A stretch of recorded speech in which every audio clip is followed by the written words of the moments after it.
Thank you.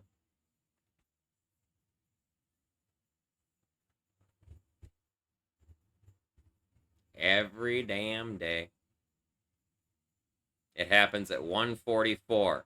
Literally, the exact second it flips to 1:44, I was watching my phone. The clock hit 1:44, and my music stuttered, and then the internet dropped.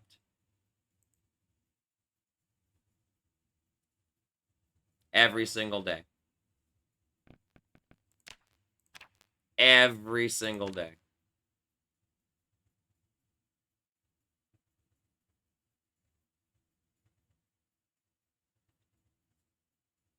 I think I have enough evidence to throw at my ISP and call them Monday.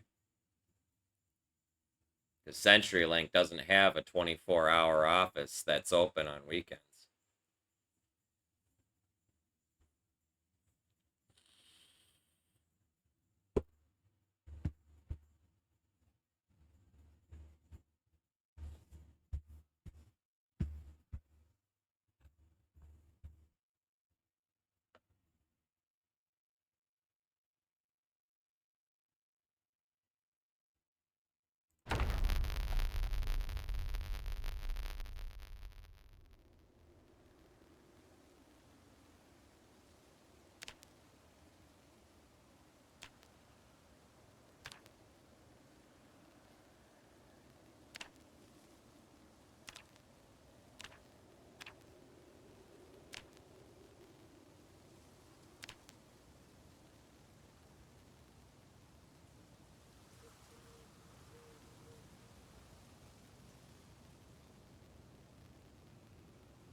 My mom works from home, and it's the whole reason I have this internet service.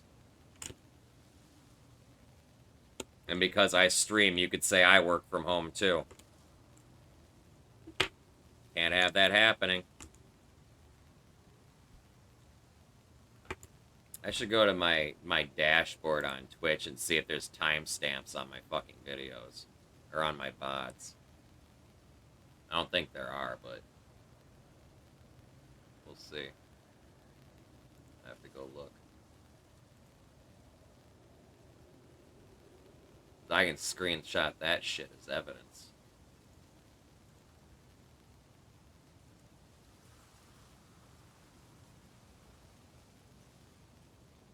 Nah, it doesn't say the time it ran from.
Well, I can look at my stream history and tell by the length of the VODs that this has been happening now for the last 10 fucking days.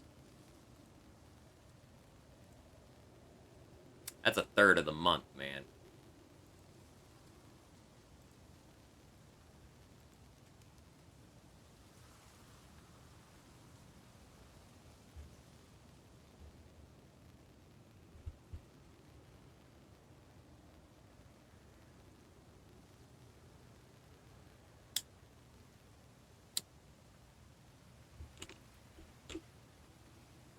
And they can't tell me this is just a fucking routine thing either, because this is recent. This is fucking recent. You go back beyond 10 days and you see I have streams for 10 hours, 11 hours fucking straight. Like,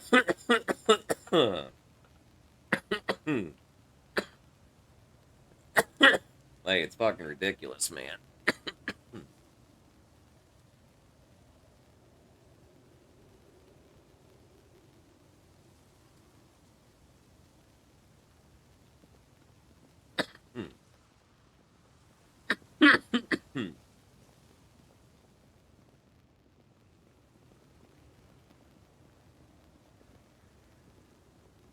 Now, the interesting thing is the internet's literally only out for about 20 seconds. It takes literally 2 minutes for me to reestablish my connection and everything to Twitch. Like, everything I say and whatnot, the time that I say it versus the time that you guys hear me say it, the difference is probably close to about anywhere between 30 seconds and 2 minutes. So, now there is a feature, and I might need to start utilizing this. I never looked into how it worked, but Twitch has a dropped stream thing where it puts up a temporary oops. You guys have all seen it, like the multicolor tie-dye fucking background screen with a little camera icon in the middle that says oops or something. I should figure out, oops, how to set that up.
Ah, there it is.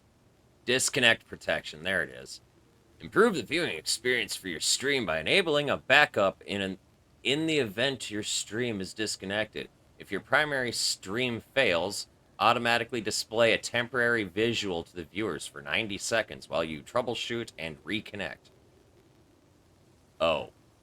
No, this requires the use of a major encoder to work properly. Never mind. I'm not cool. I'm not fancy like that. Major encoders cost money. That's something I don't have.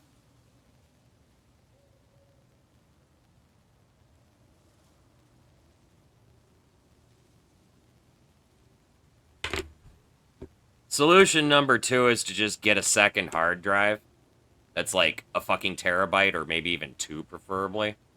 And just record all of my VODs and then upload them myself rather than using Twitch to do it for me. Because then even if it drops, I can keep continuing what I'm fucking doing. And then when it picks back up or whatever, it picks back up. And then anything anybody missed will be in the VOD on YouTube.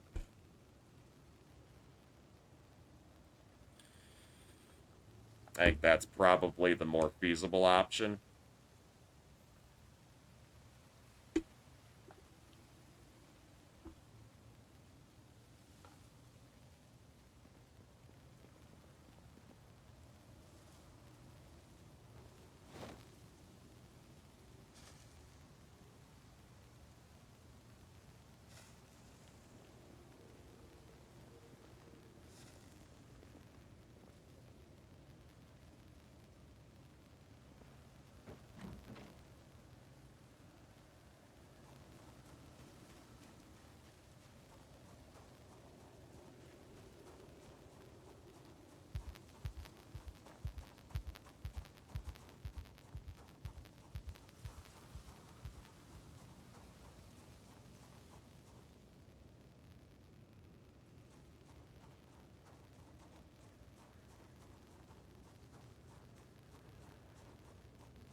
Where do we want to go today, chat?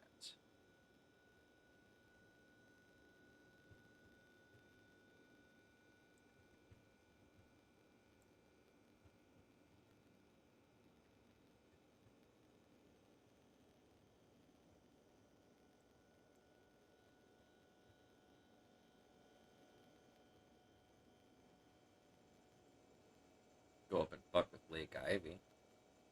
See what that's all about. I haven't been up there yet. That's basically straight down the road from Muldraugh.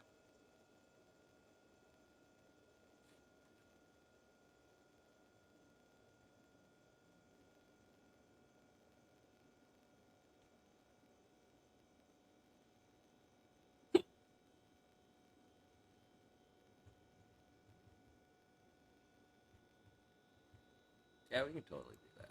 Let's go to Lake Ivy. See what this shit's all about. I wonder if there's a police station or any kind of like military structure out here. I doubt it. Might have like a hunting store or something though.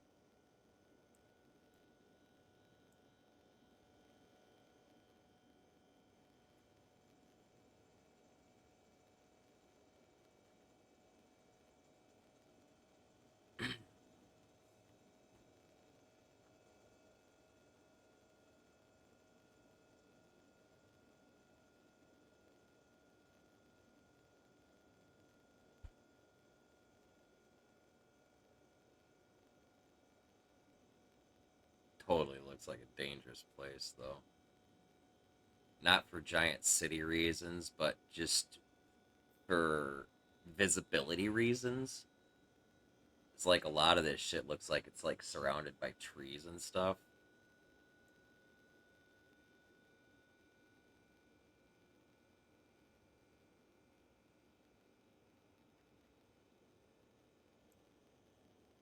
A retail store. Probably a fishing shop, would be my guess. This might be a police station or a fire station. It could be a school too.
Damn, I missed. I did. Damn it.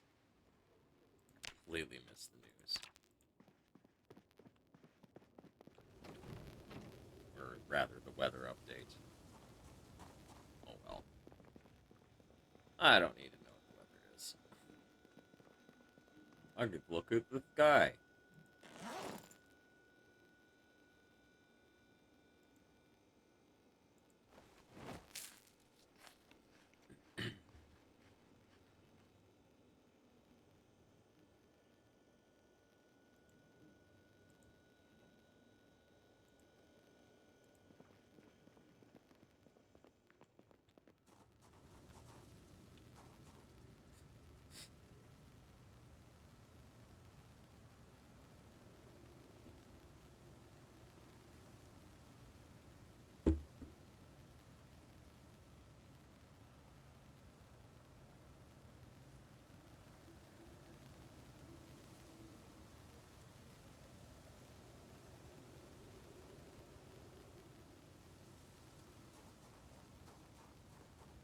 Welcome back, Jazz.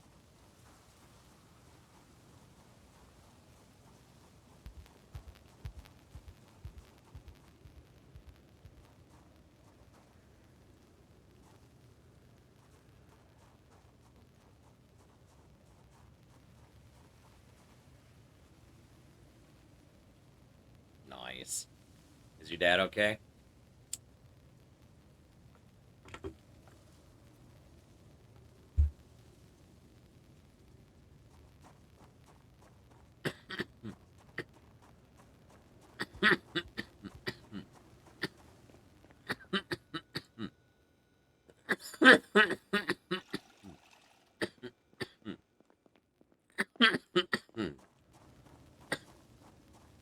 Yeah. That's mostly good to hear.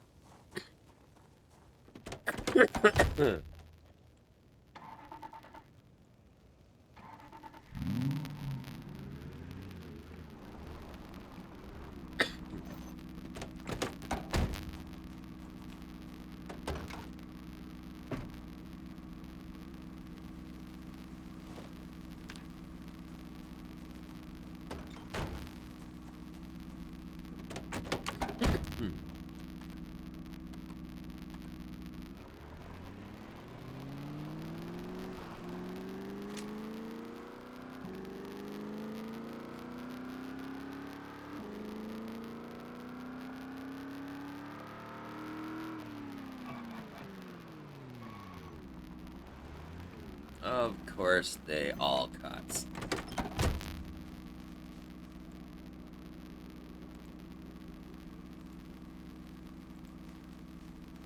Oh, I gotta turn around and drop these back off the base.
Right now, it's just for show. I haven't figured out how to unload it into the water yet, let alone figure out how to get into it. So, yeah. Right now, it's just for show. I think I'm missing a mod, because I can't figure out how to go in the water, even though I've read the swimming magazine.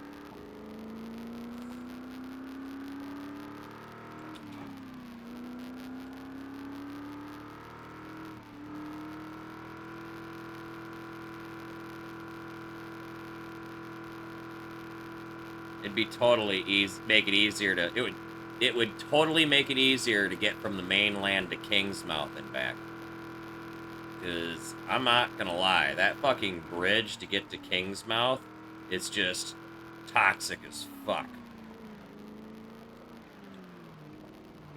Never mind, we had the fact that we had to reboot the server like 3 times just trying to get across it.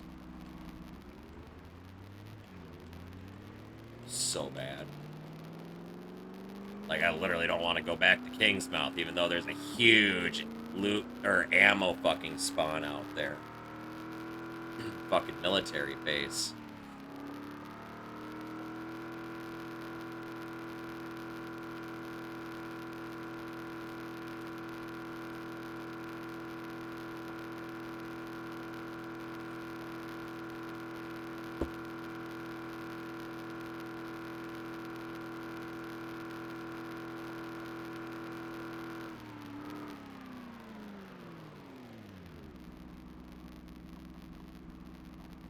Oh, that would be fucked. I would never go in the fucking water, dude. Fun fact, Cataclysm Dark Days Ahead? Where the fuck did you come from? Cataclysm Dark Days Ahead? That can actually happen. That's the game that Project Zomboid was inspired by.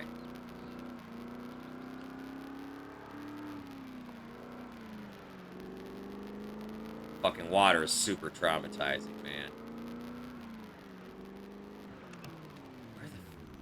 Are you guys, like, respawning or something? Is that what's going on? I definitely didn't give you all permission to be here.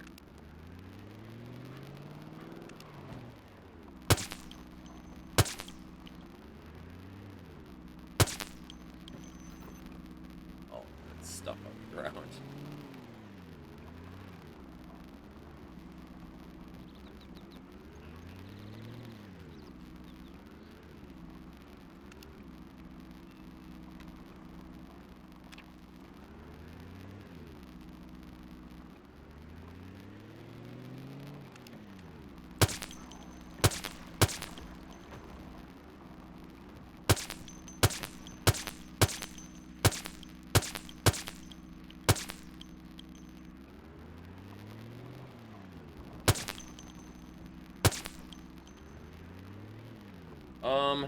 Oh.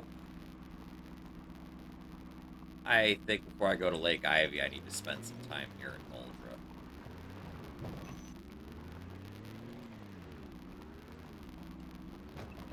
Some new neighbors apparently have moved in out here, so I'm pretty sure the Homeowners Association does not appreciate these kinds of people, so I'm just going to evict them. Most of them. Preferably all of them.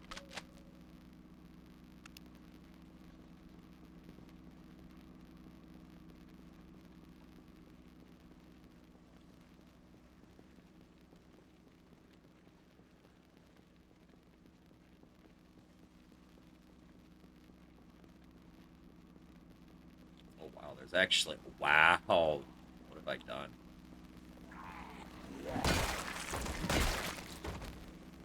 There's actually kind of a few zombies here.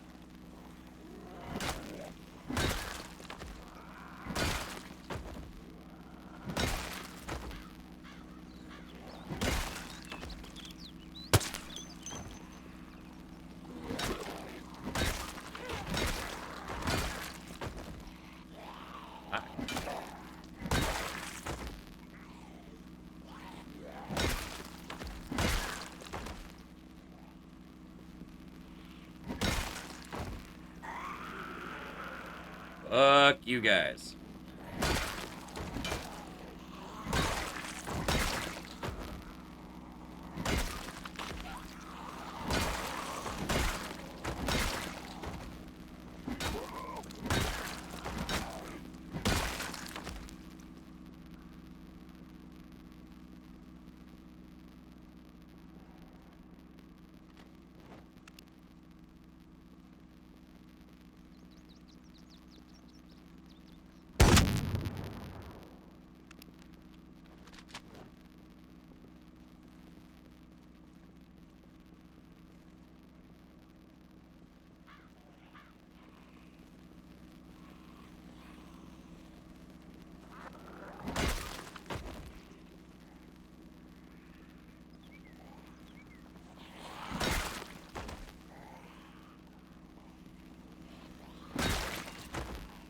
Oh, so much for driving down this road at fucking top speed.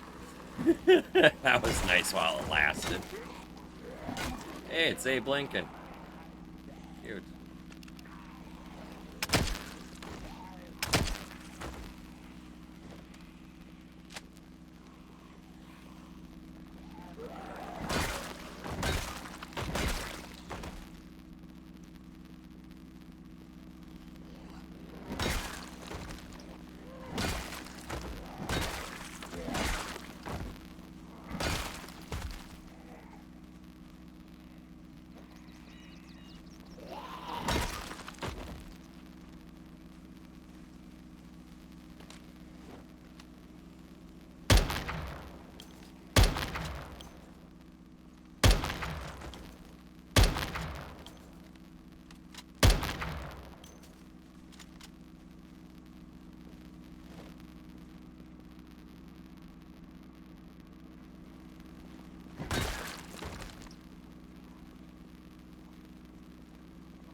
No, that's why people do line them up on the sidewalks. I'm just too lazy for that.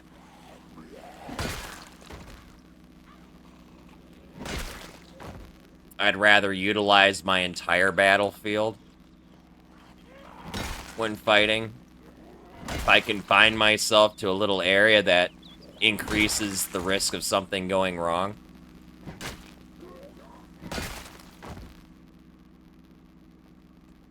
Now, make no mistake, I have respect for the people that line them up on the sidewalk.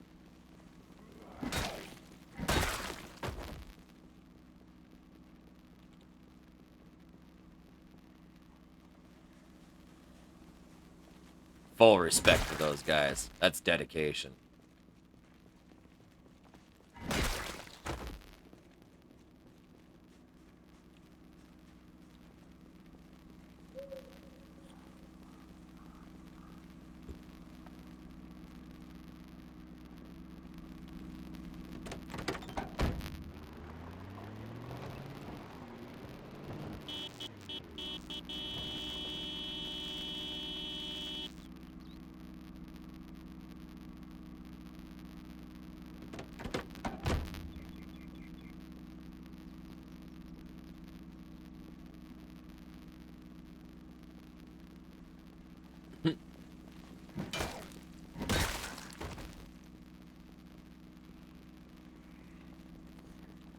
I can't tell you how many fuck moments I've had in this goddamn game. I've had some glorious deaths, and I've had some fucking stupid deaths. More stupid than glorious.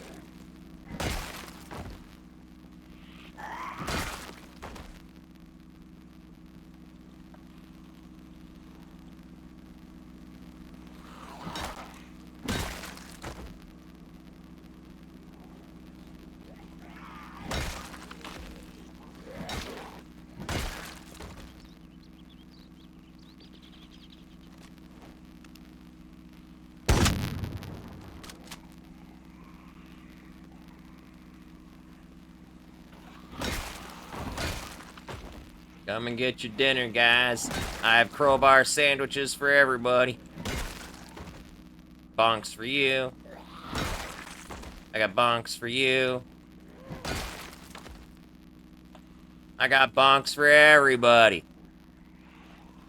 Free bonks.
Crowbar sound, or crowbar sandwiches sound yummy.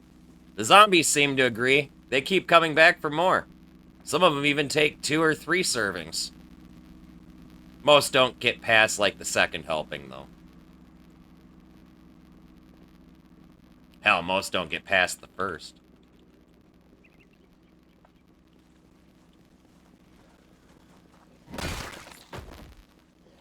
And then for dessert, I'm serving fucking, Jello's new dessert. It's called Lead Shooters.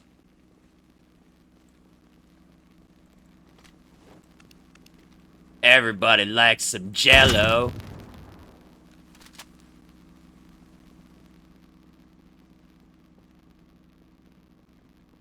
Hey, what's up, Win T420? What do you know, bro?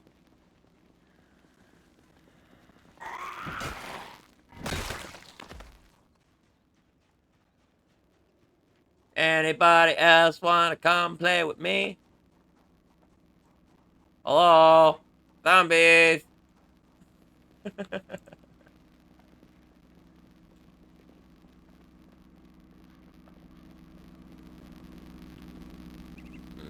see.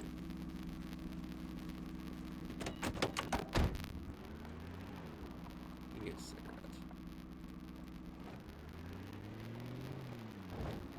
Oh.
Well, this forest is kind of sketchy.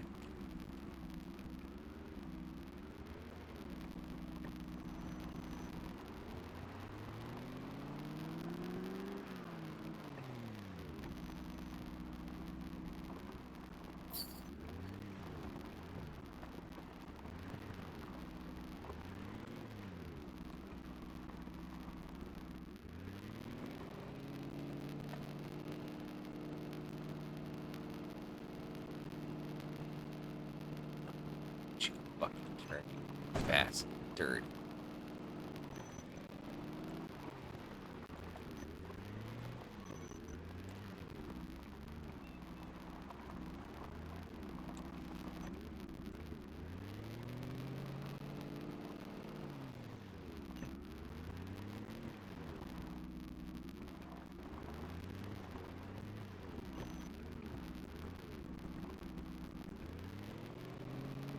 Oh, time to take a puff. Thank you, Jazz. I almost forgot. What would I do without you guys?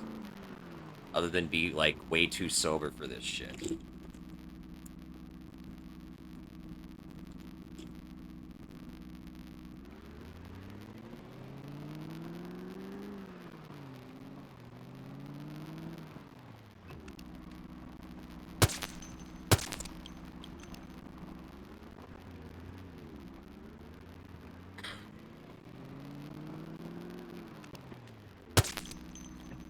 Oh, totally almost fucking Paul Walker that light pole.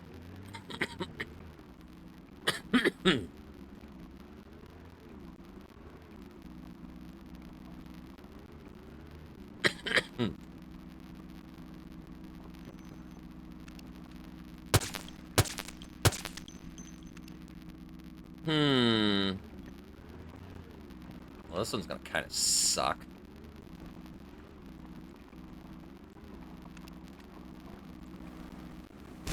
Ah, I should have known that was there.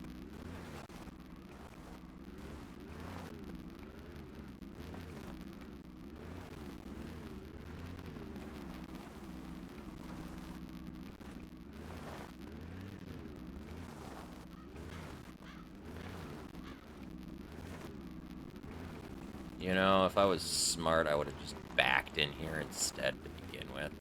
But you know, I'm not fucking smart.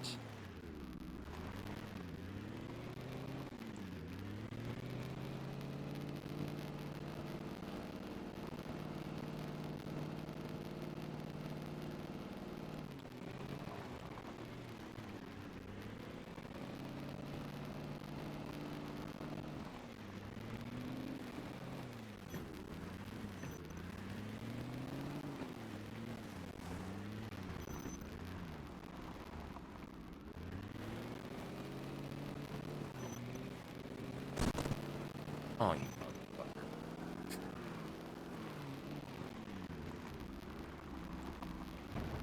Oh, my windshield. How does it break my fucking windshield? Fuck off. God damn it, now I gotta fucking cannibalize some other vehicle's windshield. Fuck.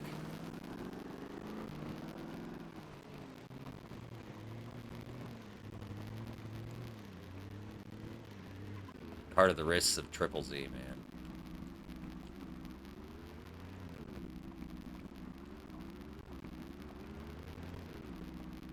It's like AAA, but, you know, it's removing car wrecks in the zombie apocalypse.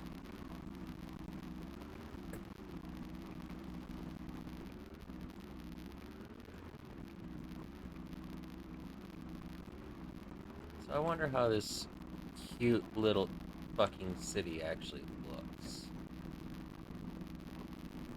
Okay.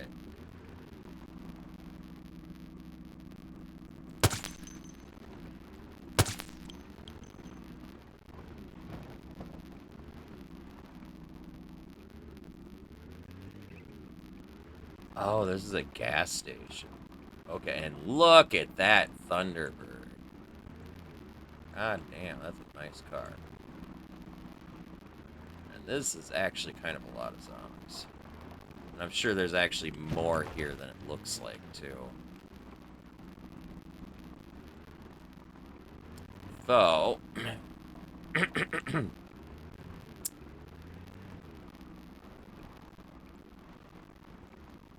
we're gonna park over here. Hey, what's up, monkey? I know, right? I'm gonna, like, park kind of out here some. As I have fair confidence in my ability to get out of town now. If I have to fucking take off after I fucking ring this dinner bell.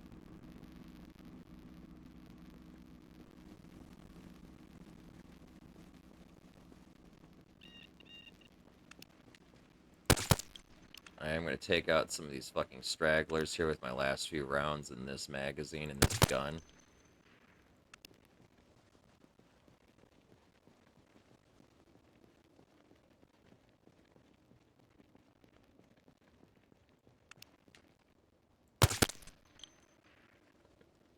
Two shots left.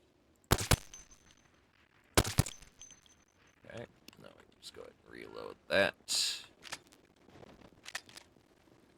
Throw this in there to be reloaded when we get back home. And then we're going to do this.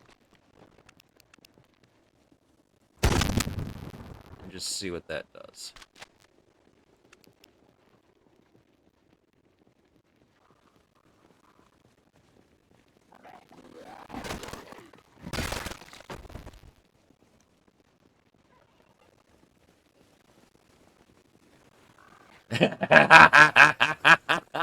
That, my friend, is a 50 cal that I literally use as a dinner bell, and that's it. Although, I did clear a good-sized horde with it last night, because I was fucking pissed that I didn't find what I was looking for. So I proceeded to do the American thing and waste ammunition that's really fucking painful, expensive to fucking waste. to make myself fucking feel better.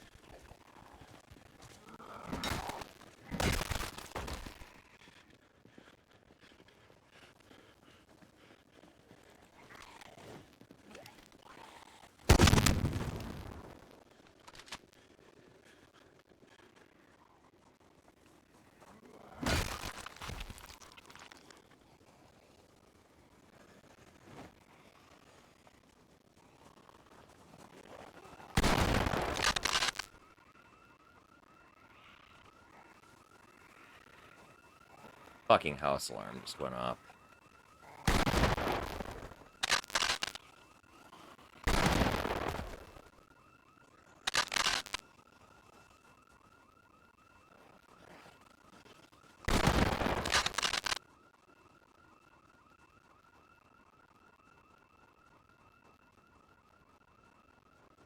I don't know where the house alarm is, but that's annoying.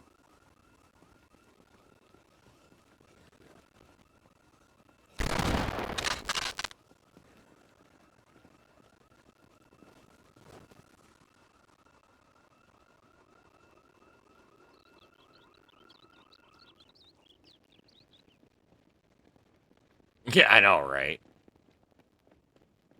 I think it was, oh, that's actually not bad, because I think that was the fucking gas station that actually got set off, which means that should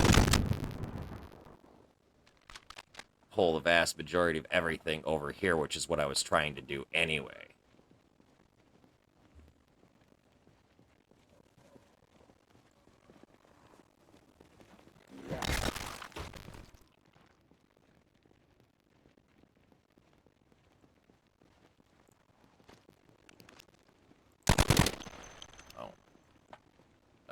Single fire, please.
Oh, advanced trajectory? I love this fucking mod, man. And I like that you're fucking, it actually takes into account, like, recoil and stuff when you're, like, spray and pray.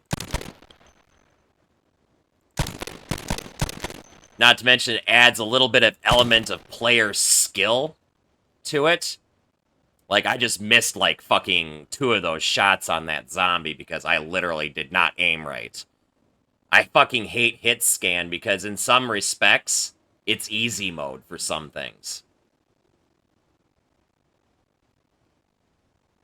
True accuracy. Not to mention, it, especially in, I can definitely get behind, like, advanced trajectory for PvP servers, especially. Right? Oh, I love how they fucking use that as a propane cage. That's totally fucking awesome. I love that. It's cute. I used to work for a gas station, so that kind of looks kind of close to what our propane cage looked like, even though it doesn't have any propane in it.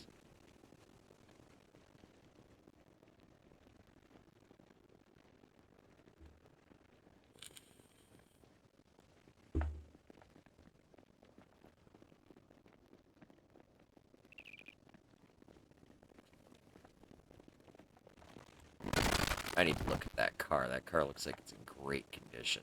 It's a nice muscle car.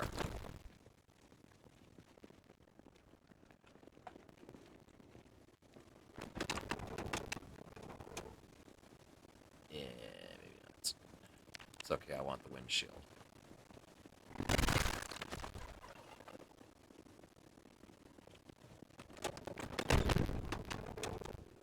Let me have your windshield!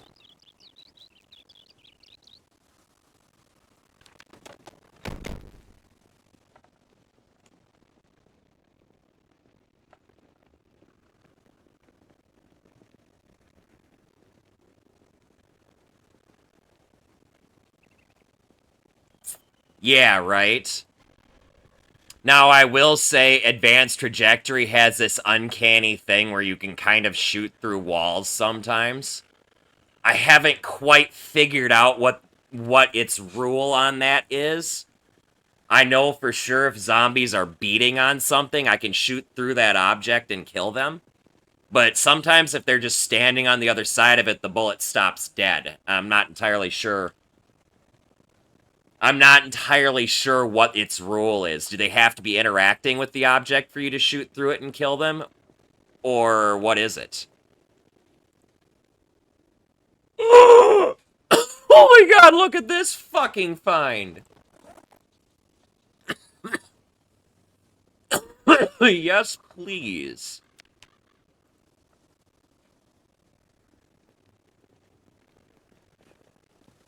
And now, I will say, that's perfectly fine as long as it's just the zombies, but if you can do that to players, too, that sucks for PvP. Although, I doubt many or people would actually notice something like that in the heat of a moment in PvP in a Project Zomboid server. There's so much shit that's going on during that type of deal.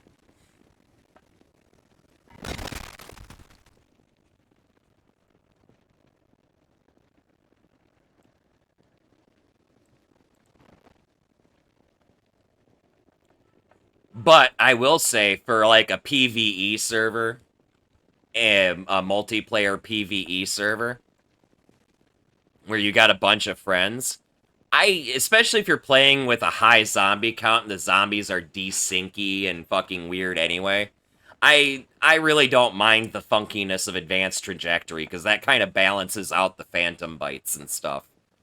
You know?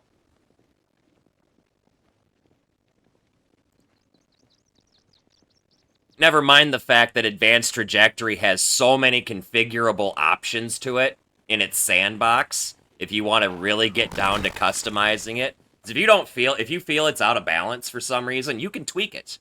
You can change the balance yourself. That's one of the beauties of the mod, to be very, very, very, very, very honest.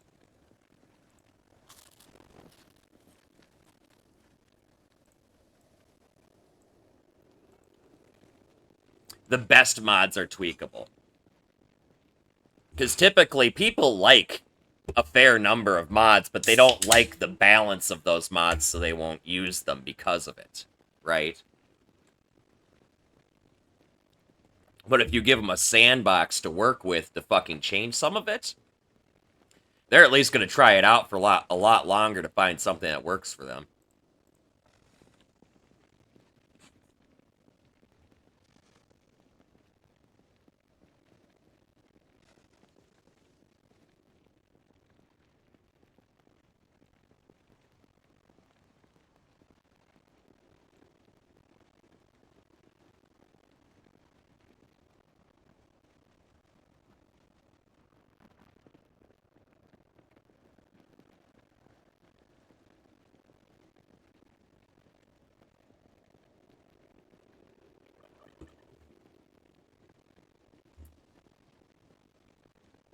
Now, I will say, Advanced Trajectory is pretty unbalanced when you're trying to do, like, single-player challenge runs and shit. So if you're playing with any kind of gun mods or high ammunition gun spawns and stuff like that, Advanced Trajectory gets pretty OP pretty fast. Because I'm gonna be real with you, with Advanced Trajectory, you can use any gun at level 0.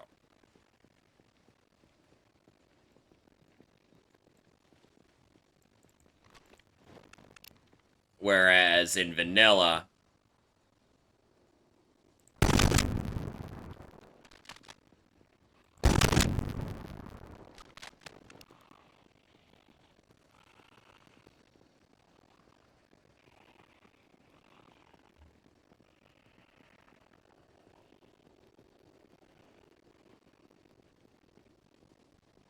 yep, that's my point.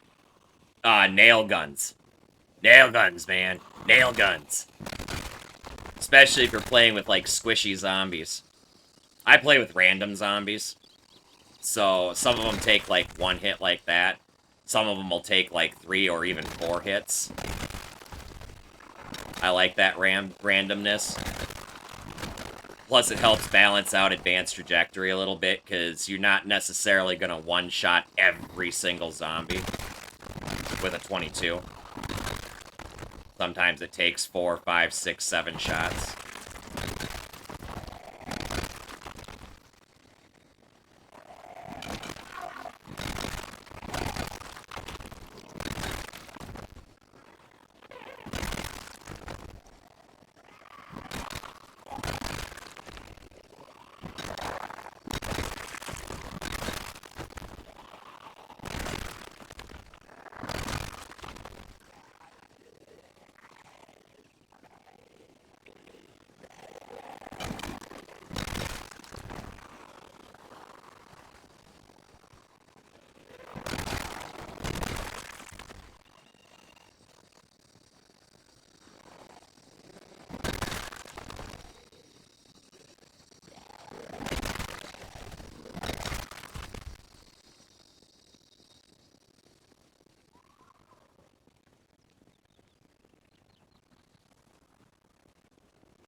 To be honest, a nail gun is not a feasible survival weapon, due to the simple fact that most of them are run off of pressurized air of some kind, either hooked up to a compressor or it's through like a CO2 cartridge of some kind.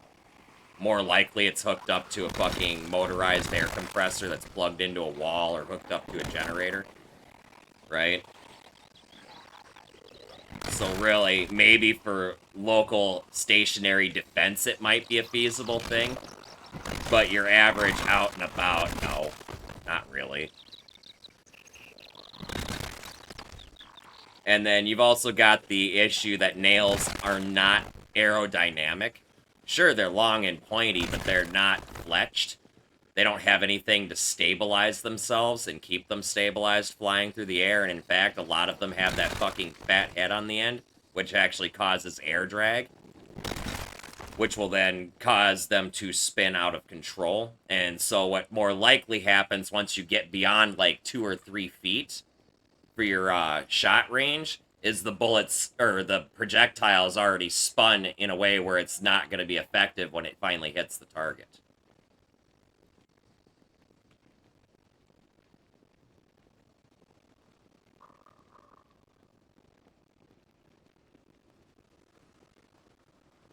Yeah, pretty much. Take it from somebody who used to modify nails to fire out of his manual load air rifle. Thing was supposed to fire pellets and BBs. I was trying to find ways to fire nails out of the fucker.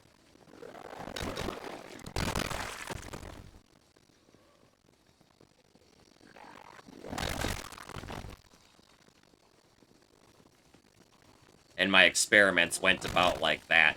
I think my best distance were with these weird twisted nails that had like a kind of a screw twist to them, but not really.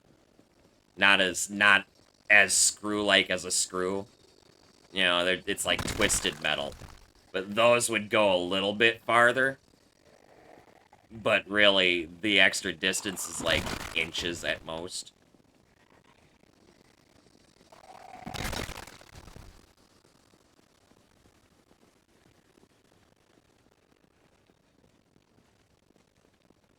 Yeah, well, and that was exactly what my thought process behind it was, too, when I decided to try those particular nails.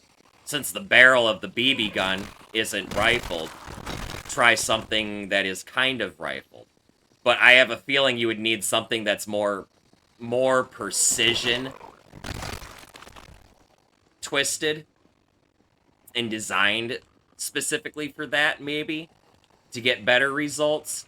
Because, I'm gonna be honest, I was just using a box of fucking nails I bought at the hardware store. I was like 17, man. Maybe 18. Barely.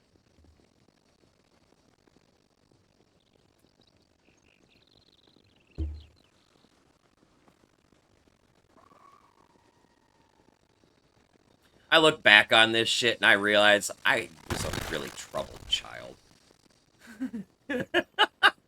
What child does that?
I love how this quieter gun just seems to pull more of them out. But I think it's because this is repeated sustained fire, more or less. And that's what's attracting them more than the single boom. Or more specifically, it keeps their attention.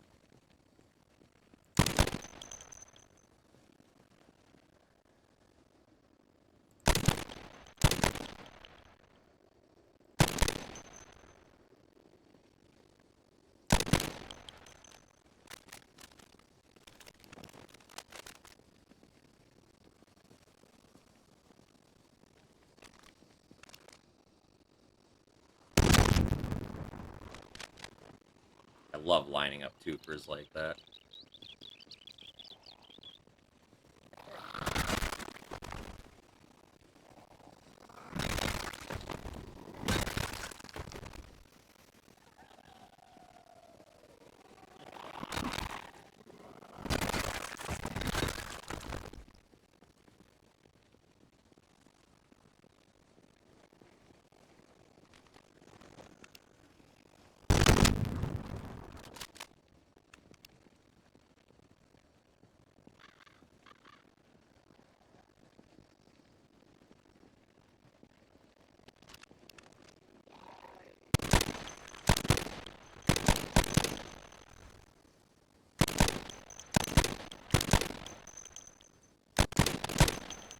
Fire a couple random shots into the trees just in case.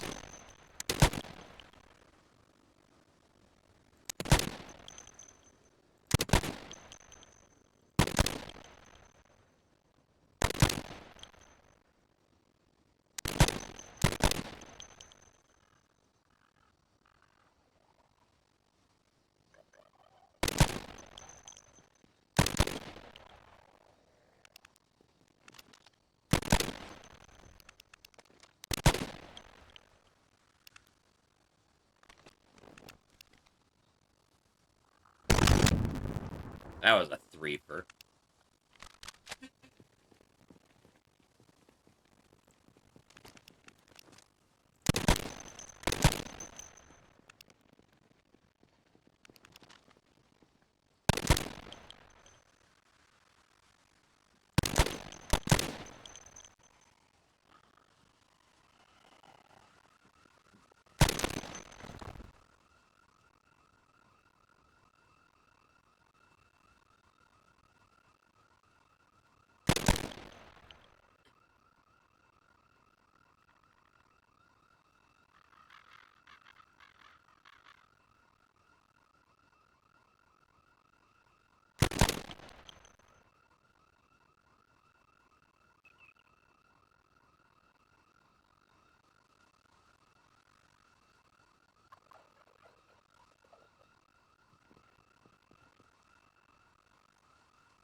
No, I was not crucifying squirrels.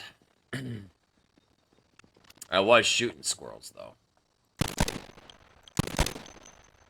Just because they're doing damage to the fucking house. Dad had pretty much declared open season on the fuckers.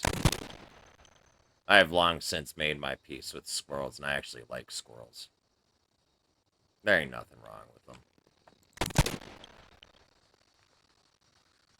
I was actually, for about a month here, a couple years ago, I had a squirrel that I was taking care of. Sadly, he died, but it was an opinion-changing experience for me. Now little guys are more friend than foe to me.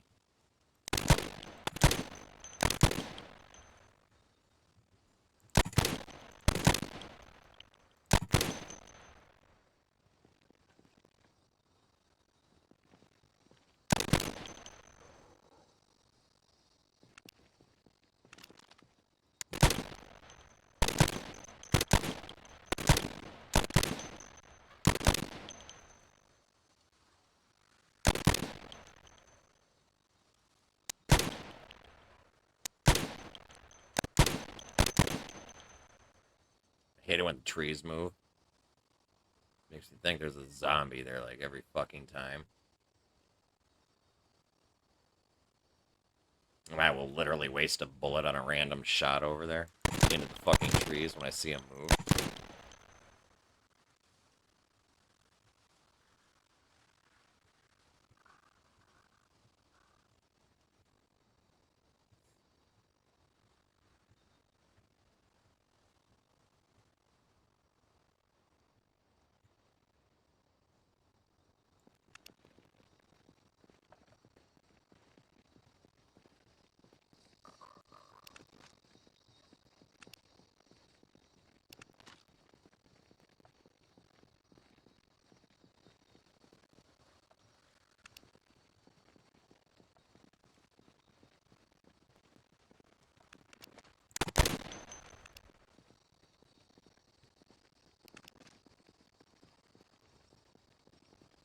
Now give me 14 more things to shoot at before I go back home.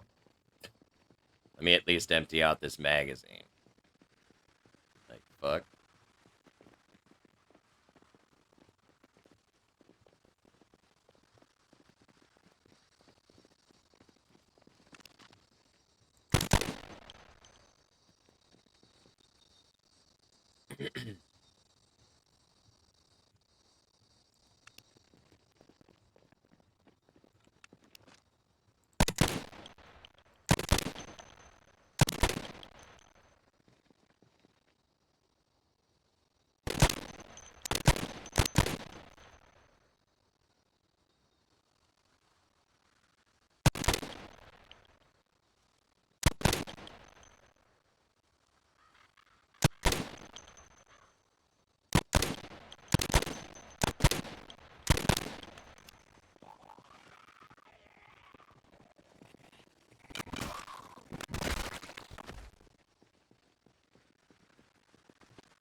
Oh, son of a bitch.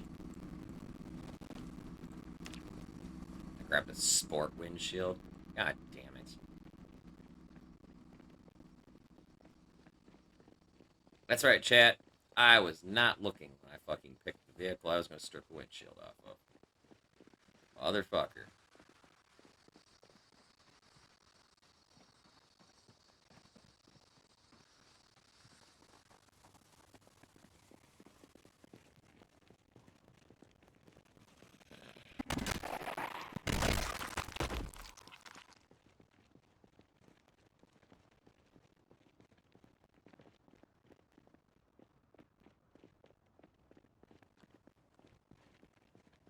That windshield is fucked.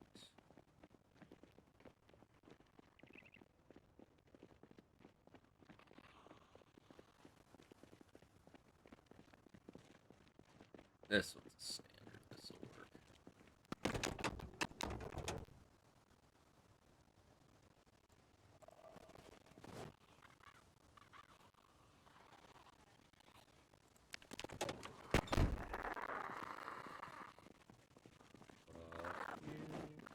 Fuck you. Fuck you. Fuck you.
Oh, put it in the wrong bag. I was like, I thought I had another magazine. Like, look at my inventory.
You know what? It's probably my Spotify. Hold on.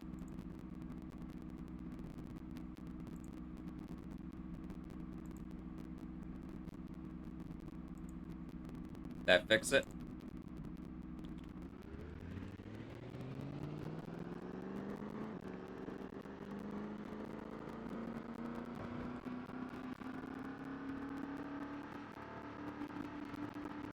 Hold on.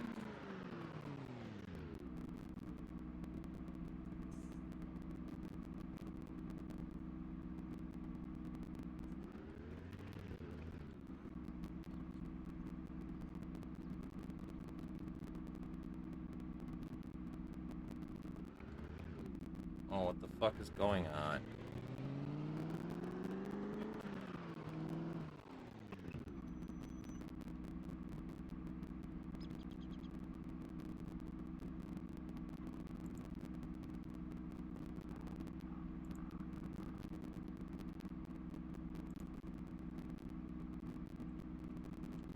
It's my fucking Spotify.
Sorry, there's a delay between when I actually say something here and when it actually comes up on my fucking Twitch feed over here.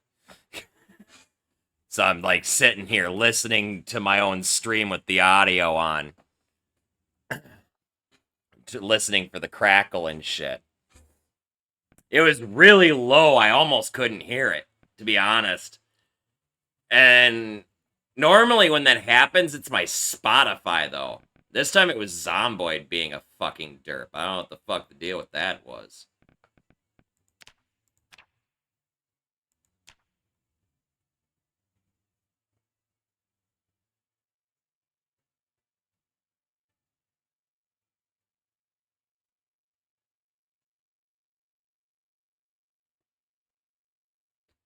Yeah, no, I get that, man.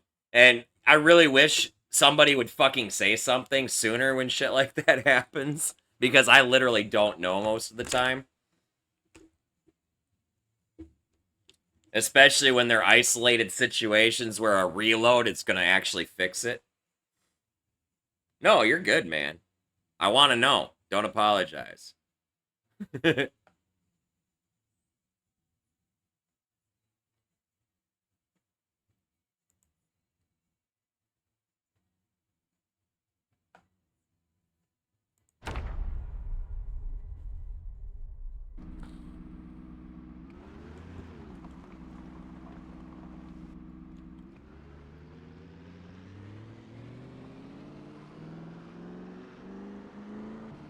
No, I'm the one that should be apologizing.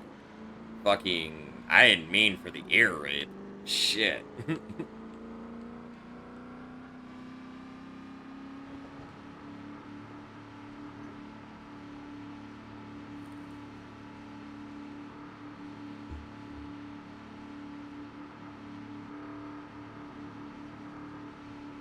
Yeah, I can't stand, like, headsets or anything on my fucking ears. My glasses fucking bug the shit out of me, but they bug me less than contacts do, so I'd rather wear the glasses. Um, um, but yeah, no, and when you put something on top of the already things on your fucking ears, it really fucking sucks. I can't do headsets. That's why I've got a speaker and microphone set up like this. And I've got my volume on my Spotify and everything tweaked just right to where it doesn't get picked up by my mic. Because all the music is actually cut out of the VOD.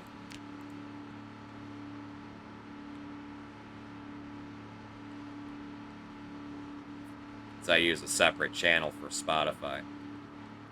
OBS still catches it, but only for the live stream.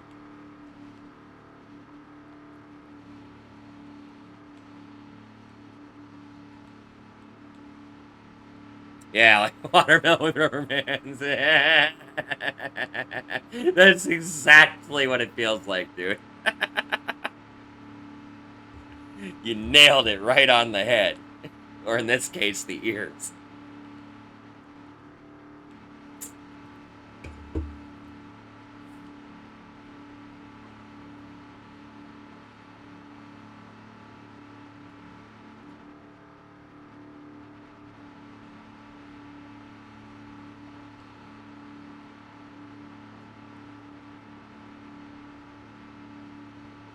Oh, nice. My sister's actually a writer.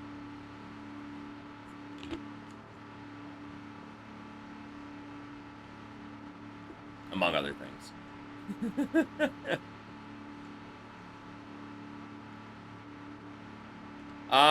The books that she wrote were fantasy books. The Ilithdar series, I want to say it is. I might have totally butchered the name. And if I did, I apologize, sister. I love you. But I'm pretty sure it's the Ilithdar series.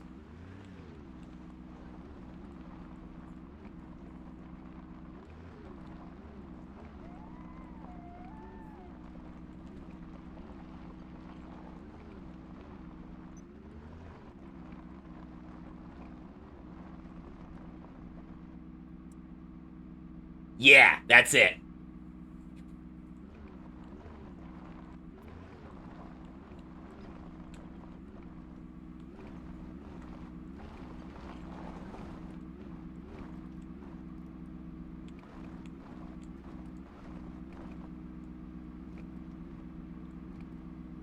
Yep, that's hers.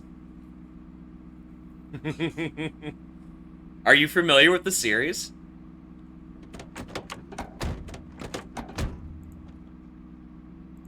That is super cool if you are.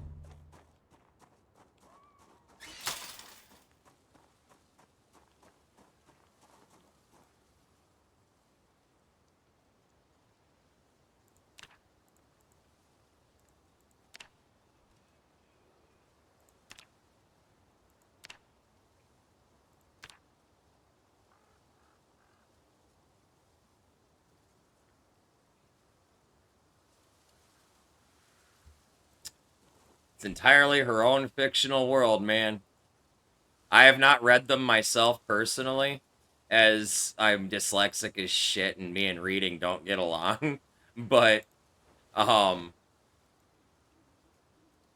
if you want something different, definitely check it out.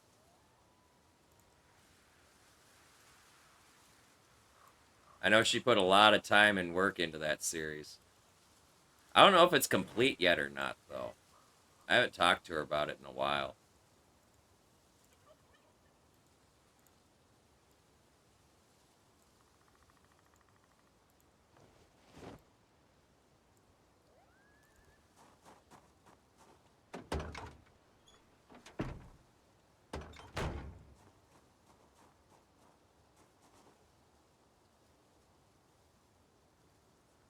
Oh, H.P. Lovecraft. There's a fucking famous author. that author inspired an entire genre of fucking freak. Okay. The creations of H.P. Lovecraft and inspired by H.P. Lovecraft will traumatize generations to come for centuries. So I've heard. So I've heard.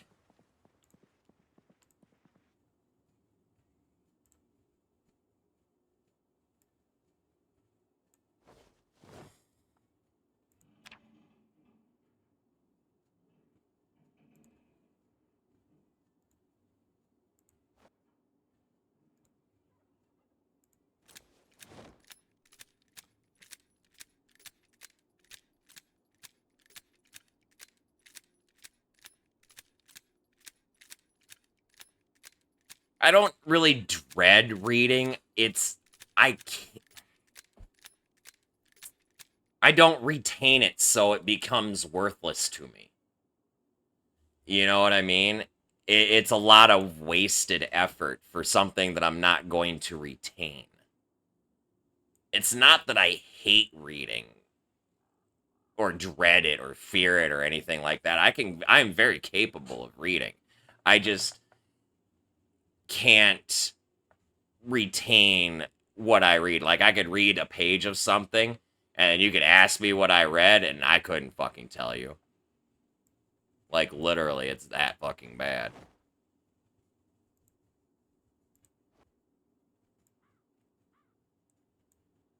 You know, it's something I've come to terms with.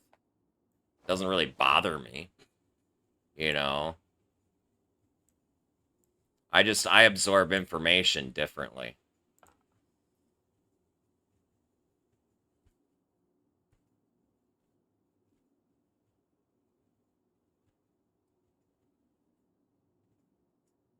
See, there was one book series that I did read that I really did enjoy, but this book series was written to bridge the gap between some Dungeons and Dragons games that were put out by SSI on DOS.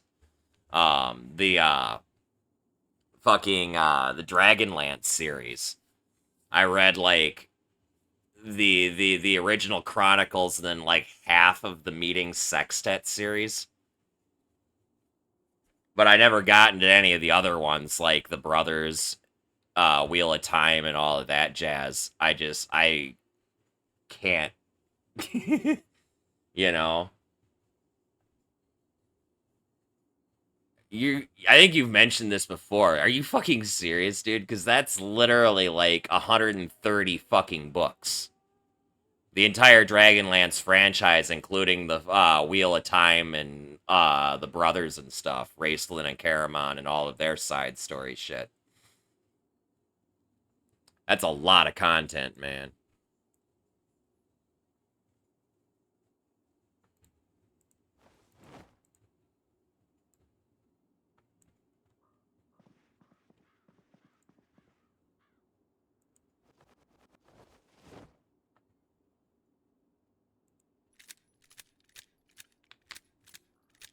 Hey, thank you, Mary Jane. I appreciate that.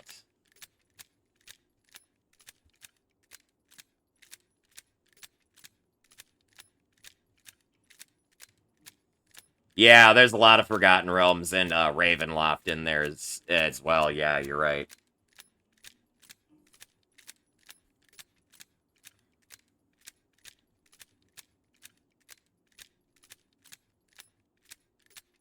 I would imagine that collection, if he actually legitimately has every fucking book in the entire franchise, I would bet that collection's actually worth a fair sum of money.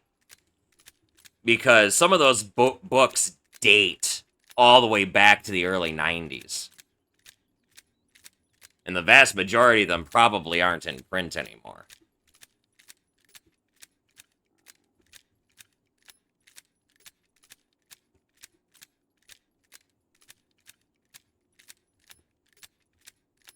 No shit, man.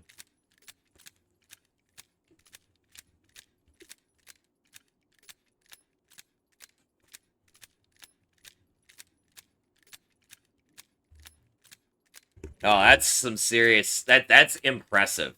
And that's dedication to actually have every book in that franchise. Or not even franchise, in that entire series of books. Like, and it's funny because it all started out at what was originally supposed to be 3 books to tie the, fucking, Dragonlance games. The Champions of Krynn, the Dark Knights of Krynn, and the, Dark Queen of Krynn, or whatever the fuck those games were called, by SSI. The first 3 books, Dragons of Autumn, Twilight, Winter Night, and Spring Dawning, I want to say it was.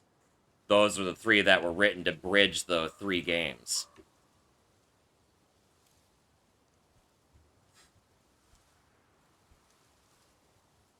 They've been reprinted 6 or 7 times, seriously? Wow. I mean, it doesn't surprise me that the franchise still has that much fucking interest. I know I bought the Chronicles, so that's the first 3 books, plus the 4th book that they did after, that actually has nothing to do with the games, for a friend of mine a while ago who was getting into D&D and whatnot.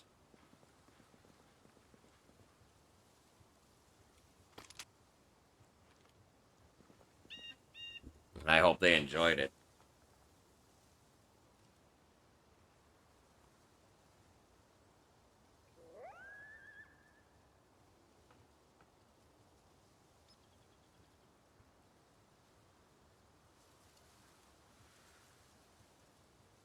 Oh, that would be Ultima Online. Arguably the first truly massively multiplayer online RPG game. There are other games like EverQuest and whatnot that were starting to pop up around that same time, but I'm pretty sure Ultima Online was first.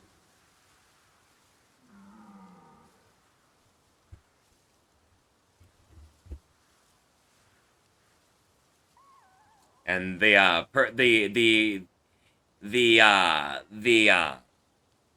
dev that died was Lord British.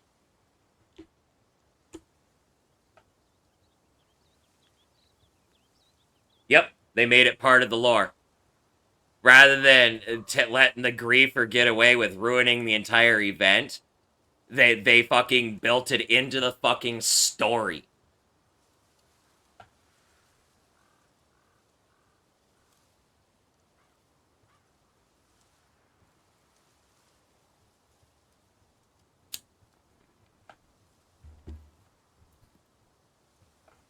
That was back in the day when fucking, like, game developers actually cared, too. You know?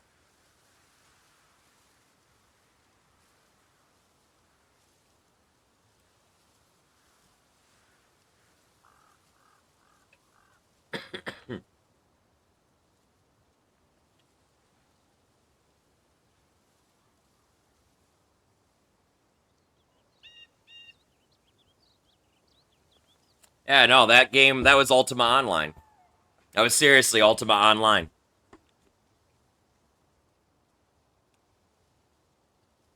I'm old enough to remember that. Okay? I never played Ultima Online, but it was a big deal, dude. Anybody that was part of, like, the RPG community and whatnot, fucking, like, made a huge deal out of that. Like, I want to say it was, like, In-Game Informer, or whatever the equivalent was back then. I think it was, like, PC Gamer, or fucking something. You know? It was in one of those fucking magazines and shit, too. Like, they were fucking talking about everybody fucking pretty much knew about it.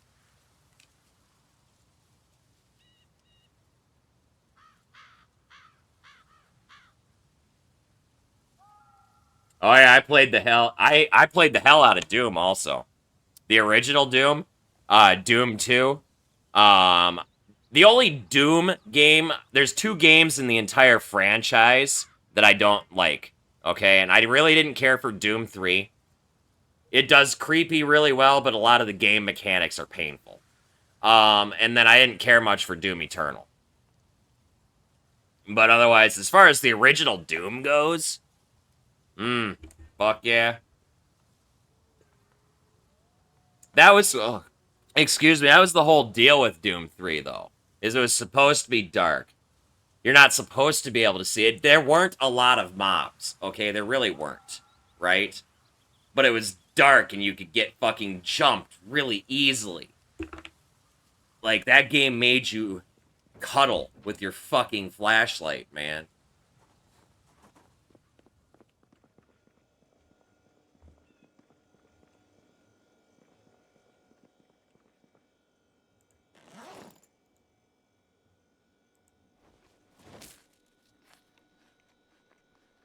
Um, Doom Dark Ages. I'm not familiar with that one, actually, I don't think.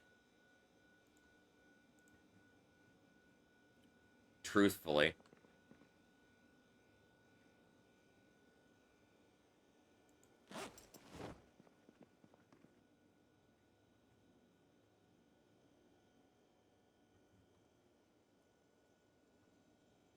I played Doom a couple times on the channel here. Every once in a great while, I get into a nostalgia kick, and I'll go back through all my old games. Doom, Quake, fucking more, the original Quake, Quake 2. I don't bother with Quake 3, because that's just an arena game. All I cared about were the story things, you know? And yes, Quake 1 has a story. It's there. If you look really hard and use your imagination. I mean, like, think really, really, really, really hard, and you can see the story in Quake. Oh, Jesus, I haven't played Hexen in fucking forever. My God, I was never good at that game.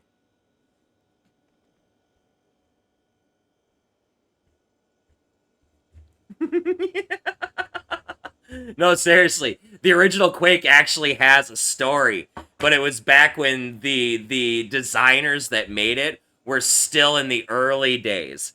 Because here's the deal with Quake. Quake was originally supposed to be based on these designers, this dev team was supposed to be based on their Dungeons and Dragons campaign. And somewhere mid development, somebody got the idea like, this would be more fun with rocket launchers. So it's why you've got this really weird bestiary of fucking enemies and rocket launchers. Okay?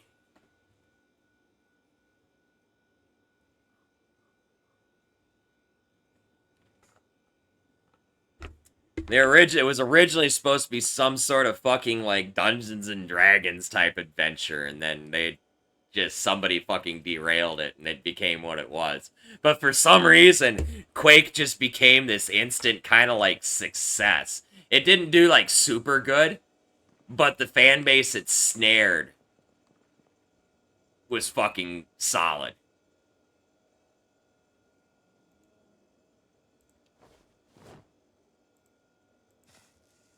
They did better with the story, admittedly, in Quake 2.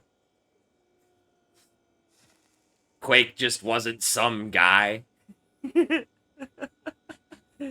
You, like, had this whole fucking, like, mission chain and stuff that you actually had to do to fucking defeat the Strogg, who are the actual enemy and shit.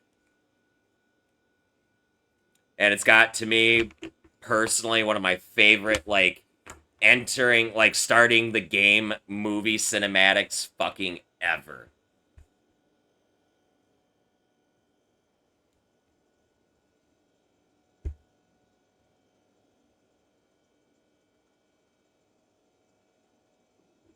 that was the other fucking big thing in the 90s, and this is kind of like what Steam does now, but it's not quite the same. Um, so what we have now is early access, and we've got like demos and shit now. Back in the 90s, we had this thing called shareware. Goodbye, bot. Um, we had this thing called shareware. And what it was usually it was in the case of a game that had like multiple campaigns, like Doom had like 3 episodes, Wolfenstein 3D had 3 episodes, Blakestone had like 3 or 4 episodes. What these shareware versions would be literally the first episode of the game, which would be like anywhere, it'd be like 10 levels, 10 or 12 levels of the game, and it was fully playable and would have most of the weapons and goodies and stuff, so you could kind of see what the game was about and actually fucking play it. You know, and if you liked it, you went and actually bought the pay-for version, which included the rest of the game. But the that's because it's because the bot got caught by my automod instead of fucking Nightbot. Automod's all of a sudden getting pretty good. I'm impressed. But yeah, if you really like these games, you went and purchased the full versions. Which would be, like, literally 4 times extra content. Or at the very least, you tripled your game. And it usually wasn't that expensive either.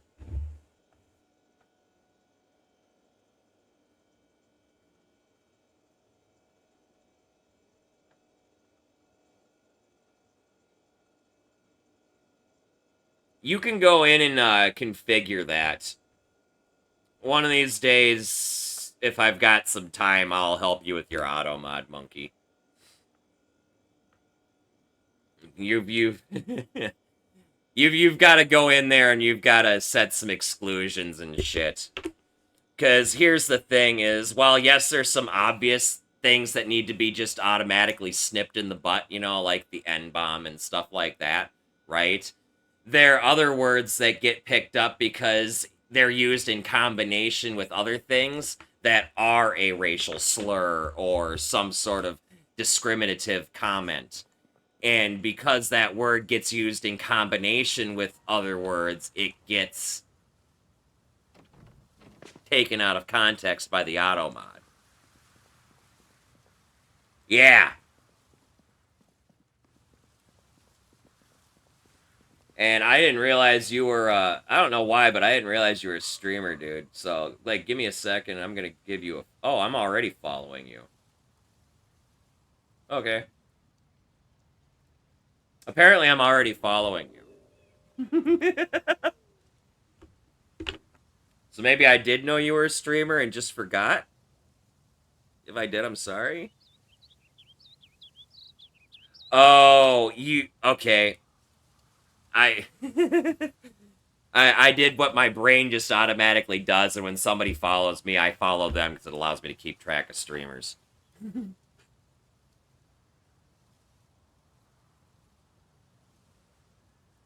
Oh, you raided into Coast? Oh, I got you. Ah! Okay. The days all run together, man. Everything's just a fucking blur. It gets worse as you get older, too. Muckfire will confirm that it's even worse than it is for me right now. Let me give you a shout out, dude. Hey, any of you guys who are hanging out in here right now, do me a favor and go follow Monkey real quick.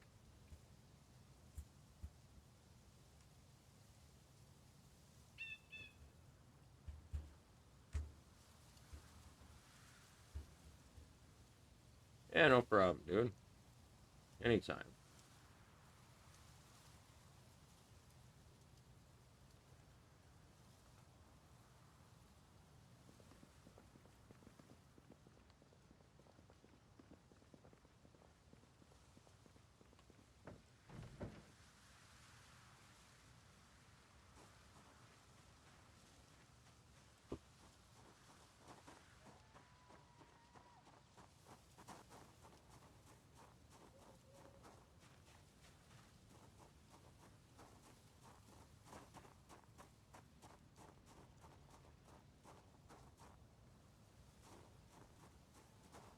I forgot to bait my fucking traps. Damn it. Probably too late now.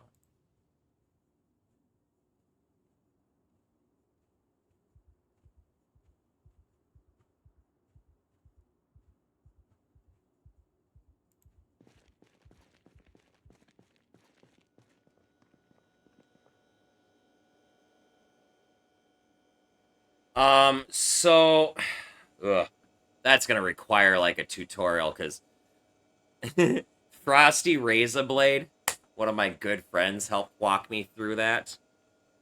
But what you have to do is you have to first mute your desktop audio because you can't have everything running through a one channel. You have to split everything into its own separate channels. And then you got to create an audio capture for Discord, an audio capture for your games, one for your mic, and one for your Spotify or whatever audio program you're using, and then anything else that's playing sounds that you want picked up.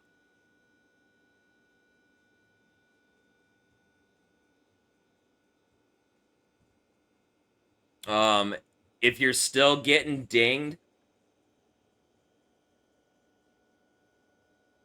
oh yeah. Well, okay, so once you've done that, you've split everything into its own channel, right? You're gonna want to go into I'm going to assume you're using OBS, but you go into your settings and you go to output, and there's one called Twitch VOD track.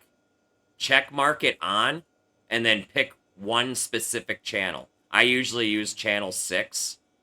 And then I put Spotify, and anything that I don't want picked up by the stream, or rather by the VOD, I put that in channel 6. And then I use like channel 1 for everything else.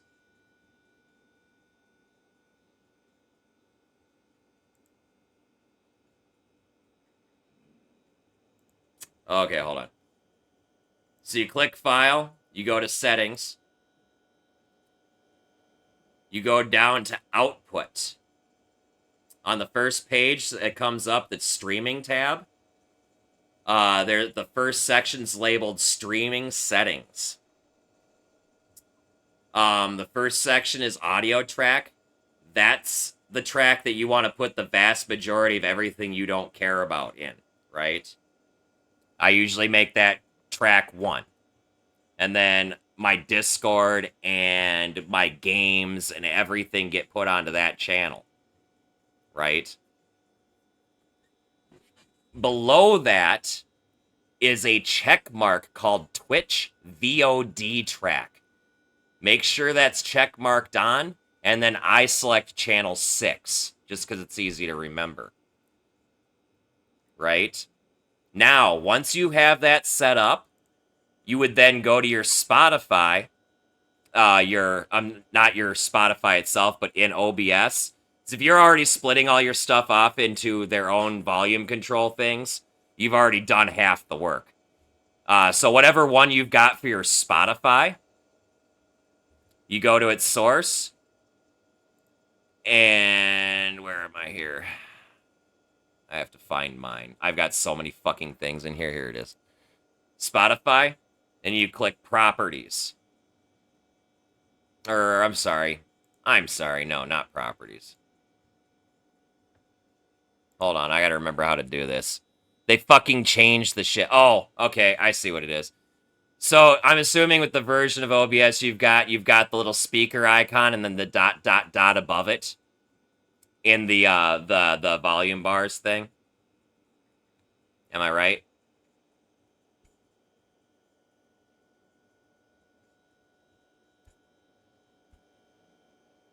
Okay, so if you click the dot, you get another option, advanced audio properties. That's at the bottom. And there, oh, okay, so I did tell you some things that are wrong, because my backwards fucking brain remembered this wrong. But we'll go back to that in a minute. Right? So, when you bring up your advanced audio properties, it will list all of your things that are in that field. So you go down to you find your one for Spotify and uncheck mark 6. Everything else that you want recorded can just be left check marked. It doesn't matter. So you uncheck mark 6, right? Now, when you go into your settings and an output, so the audio track for Twitch is actually, so the VOD, Twitch VOD track option, is that the one that you're not seeing?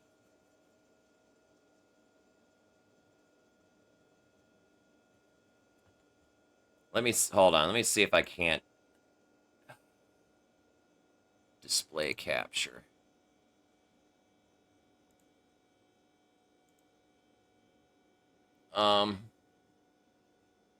God, this is terrible. I'm sorry, guys. So you click on settings and it brings up this thing here, right? Trying to cover this so it's not so fucking terrible for you guys. You click on output, and mine, I've got audio track here. Audio track is 1. Okay. You can't see it's because it's dragged out or grayed out. On mine, my Twitch VOD track. Yeah, I changed Twitch VOD track to 6, just to the very end. Oh, is there a simple mode? Okay, my bad. I didn't realize that part. My bad. I don't teach people how to do this shit very often. I'm sorry. And I'm trying to do this on stream now. So anybody else who's watching this, I'm sorry. And anybody else who's learning something, great. Try and make this bigger so it doesn't.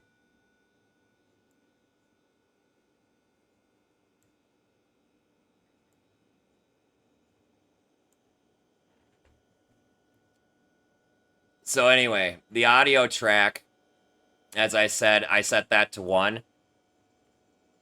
And that records everything, right?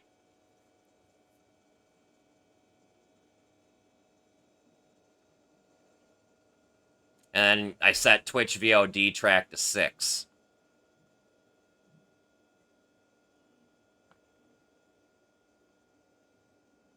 Oh yeah, no problem, Mary Jane. Always willing or happy to follow a fellow stoner.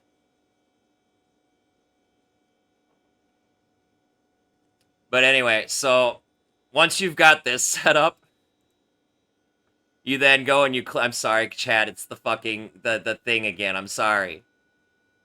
But you click the little dot above your Spotify, and you click advanced video or audio properties. Please don't do the thing.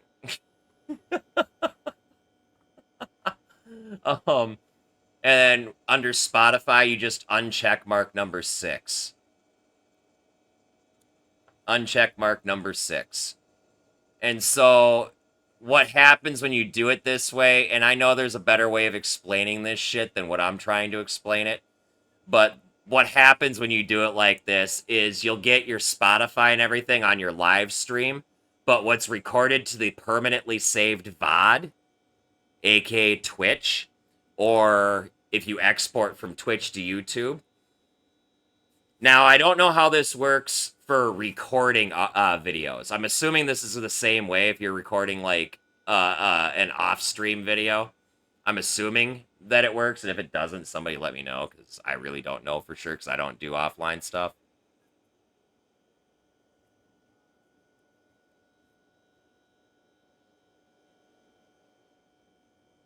I got you. But anyway, once you set all that up, I can't do this anymore. I'm sorry. That's trippy. Once you set all that up, your Spotify should be split off from everything else, and should only play on your live stream. Now, you shouldn't have to select an audio encoder. I know I can't touch any of that while I'm streaming. If you're live right now, you're not going to be able to touch any of that right now. But the audio encoder should be a fucking default. It should just default to like MFF MPEG. I never touched that. I never said anything with that. I just let that pick its own thing. My rule of thumb is I would reload OBS and see if that fixes it. You could try clicking the little I can't touch any of this while I'm live streaming, unfortunately. Because it's all locked, it's all grayed in place because the live stream. I can't change any of that.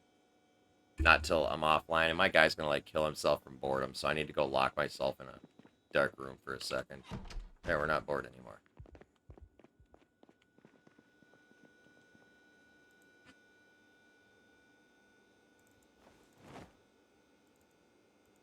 I forgot to cook these.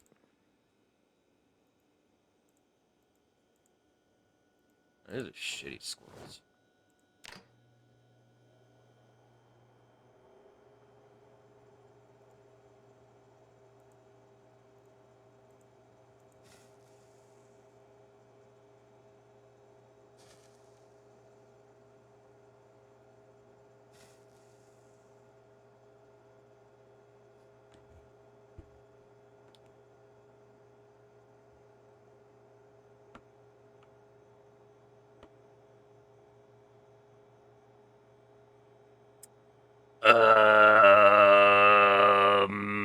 I don't know. I didn't know that was a thing.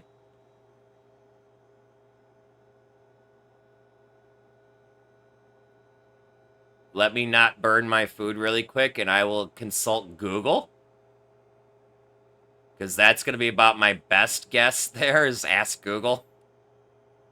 Give me 1 minute. Let me, like, not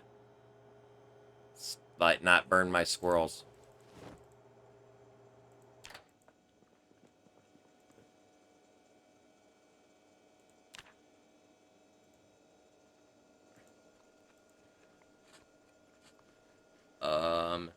Mr. Google. Okay, so what is the exact Twitch enhanced is, or enhanced broadcasting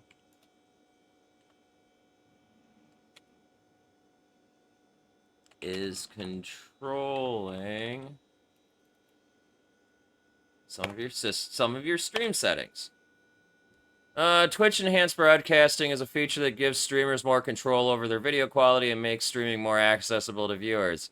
It's built into streaming software like OBS Studio or XSplit Broadcaster and can be enabled before starting a broadcast. Enhanced Broadcasting has two capabilities: automatic settings configuration, analyzes the streamer's system specs, internet latency, and bandwidth to generate the best settings for their stream. This includes adjusting how many transcodes are generated by the streamer's hardware. Multiple encodings. Creates multiple encodings of the stream. I've read this before, and I don't remember why I was reading it. So...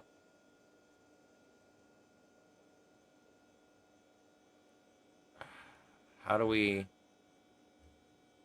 hold on.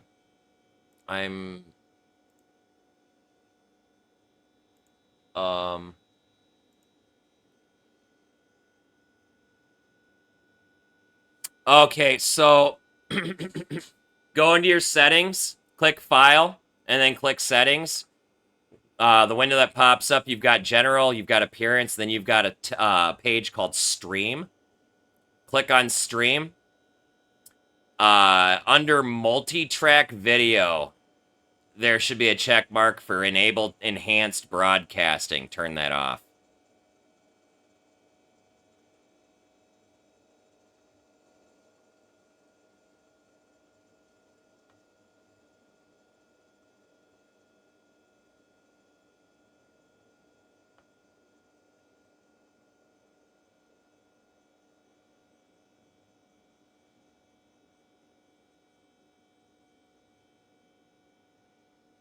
that fix your problem?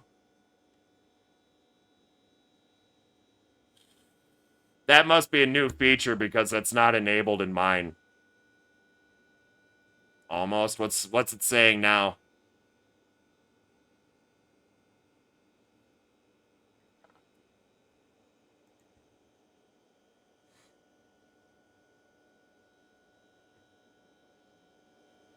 At least one encoder is not set. So if you go to your settings and go to output under streaming, try and select your audio and video encoders again.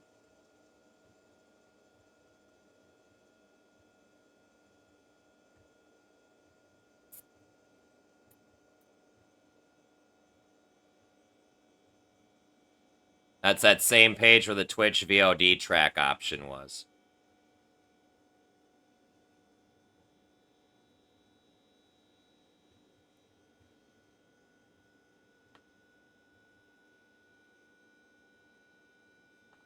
Yeah, do you have a little arrow next to it for a pull-down menu on the right side?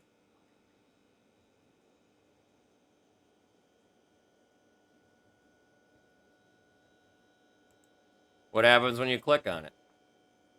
Does it give you any options, any things you can select?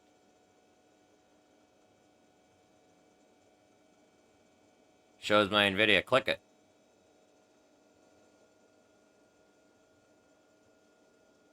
Yeah, go ahead.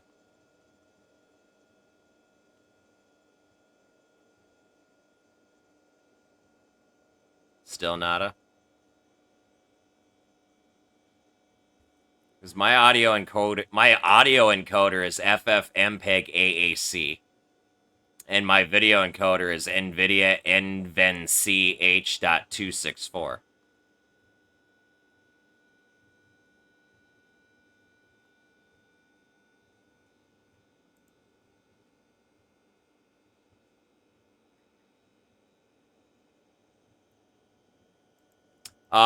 Click on the recording page.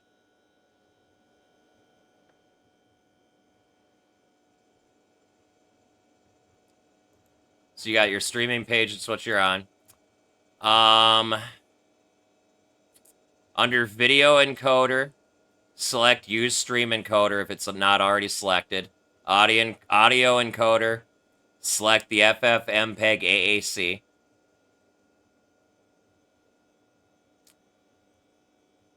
Recording format, Matroska video.mkv.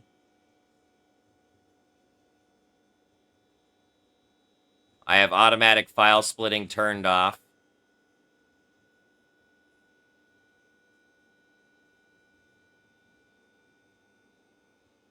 Under audio, I don't see anything to change under audio. I don't see anything wrong. Like, all of your audio bit rates should be 160.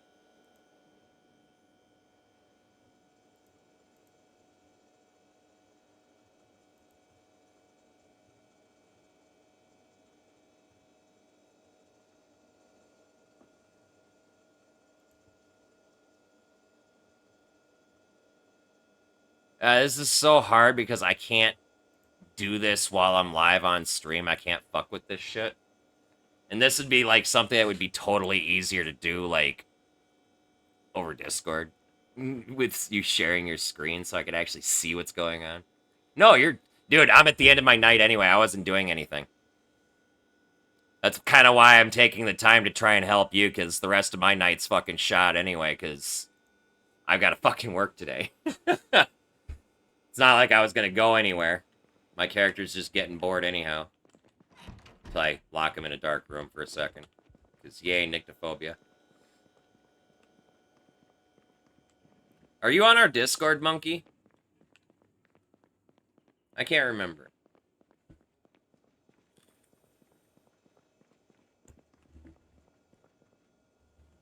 Here. I'm going to wrap up my stream here pretty quick. If you jump into my Discord and share your screen so I can see your stuff, maybe I can help you figure out what the fuck's going on.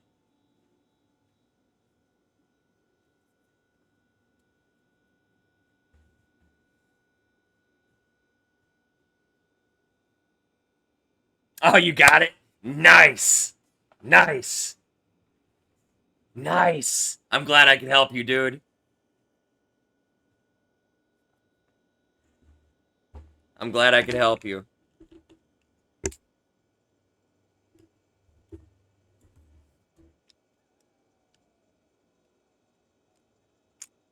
Dude, I can't tell you how many times I've racked my brain against my desk trying to figure something out, and I would have just begged and pleaded for anything for somebody who knew what they were doing to be able to help me out. Like my whole what I just helped or what I've been helping you do, and that would not have been possible without the help of Frosty Razorblade. They helped me so much. They walked me through it step by step. And we got it figured out.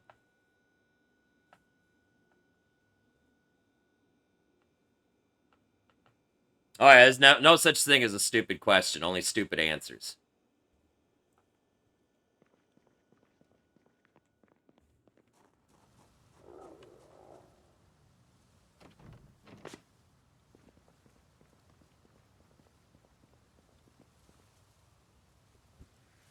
But anyway, now Monkey, I will warn you, if you're playing with like well, you're probably playing with a headset. But if you are playing with like speakers like I do, my audio all gets pumped through my speakers, and if my like music is too loud or something, it gets picked up by my microphone once in a while, and I can get dinged for that. But it's usually like very brief moments here and there. It really doesn't matter. And it's never enough for YouTube to give two shits. So,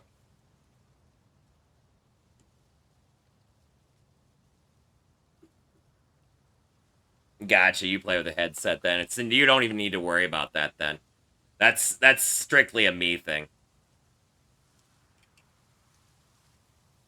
That's strictly a me thing. But yeah, like for anybody else who's playing with speakers instead of a headset, yeah, your microphone will pick up the audio sometimes if your music or your game is too loud and shit.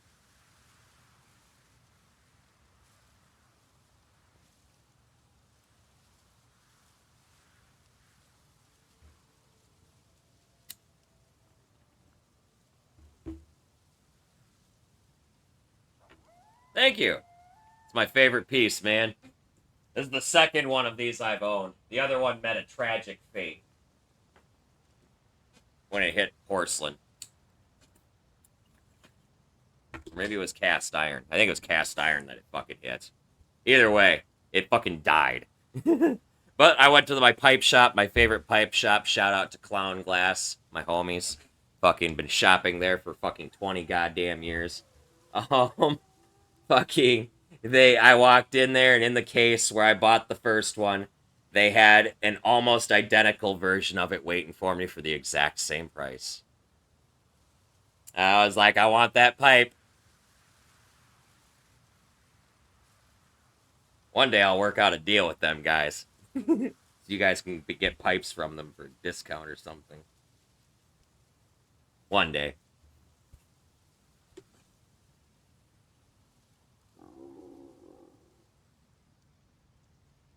Oh man, dude, I've had pieces that I've had for years that have had sentimental value. They were either given to me by somebody who is no longer with us or any number of fucking things, right? And it's just heartbreaking when those pipes break. It really is.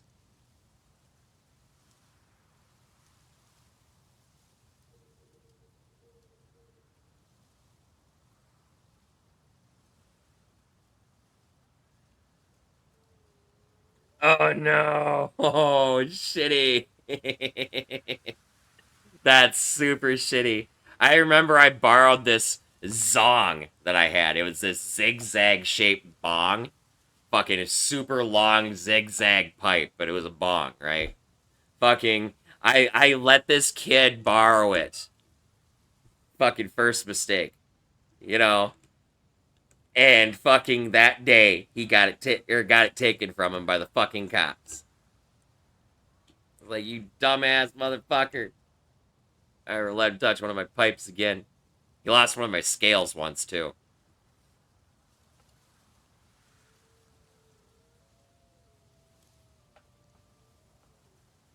The story could end there. I'd known this. You don't understand. I'd known this kid for so long. Okay, and I just refer to him as kid because he's just substantially younger than me. But I'd known him since he was like this skater kid with a fucking guitar and a fucking hat, and he was trying to sing country music and shit. And I watched him evolve into this wannabe rapper fucking kid and shit. And I watched this kid grow up. And I don't know what possessed me to let him fucking borrow this fucking pipe, but for some reason I did, and it was the biggest mistake ever. You know? Like, I don't know why. To this day, I let him fucking take that goddamn pipe. Maybe I just got sick of him begging to let me, or to let him borrow it. I think that's what it was. I was sick of him begging to borrow it. And I was like, fine.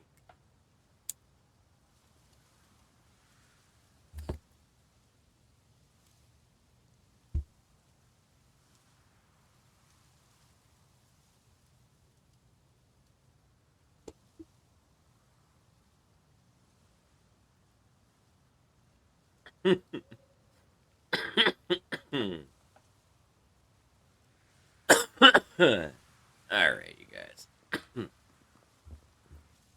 Tell you what, y'all. It is 4 o'clock in the morning.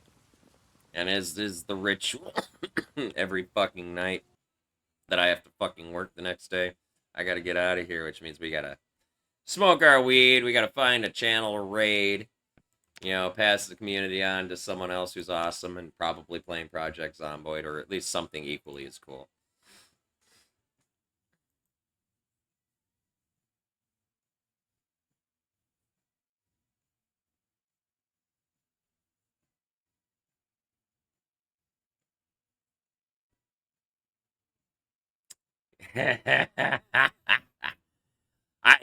I've done the old left a fucking pipe in the wrong fucking spot, and it's gotten swiped by the wrong person. And then when you just get confronted about it, you're just like, nope, I know nothing. No, it wasn't mine. You just go about your fucking day thinking in the back of your mind, fuck, fuck, fuck, fuck, fuck. There's been a couple occasions where I lost a dugout that way once. I left it at a place I was working at, right in the fucking garbage room. Fucking and the manager found it, and thankfully the assistant manager's like, I'll go ask Tim if it's his, blah blah blah. They knew full well it was mine. They knew full well it was mine. And the manager's like, you really think he'll be honest about that? And they're like, oh yeah, he'll tell me. And they walked up to me and they're like, did you leave your dugout in the garage? And I'm just like, nope, it's not mine. And they just laughed and they're like, okay. That thing, I watched that thing get turned into the cops. I was not happy about that one.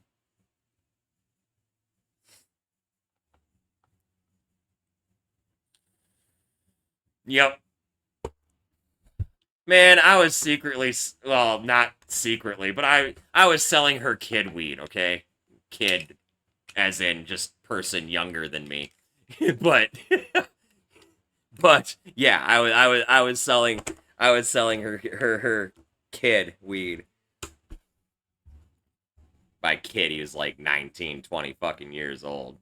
And I was like all of like 26, 7, something like that. And I just referred to anybody younger than me as a fucking kid. But I used to sell him fucking weed. Yeah, you're a fucking kid, man. Even then, you would have been a kid. But yeah. But yeah, she just laughed and just like, yep, that's gone. I'm like, I wasn't going to claim it.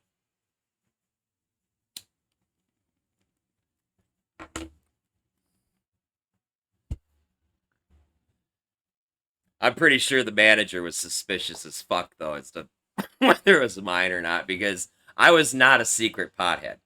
Okay, like, most people knew I was a stoner.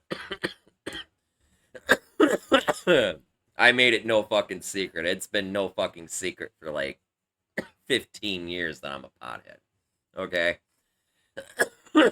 It's contributed to a lot of the problems in my life. But you know, you keep secrets when you think you're doing something wrong, right? Right?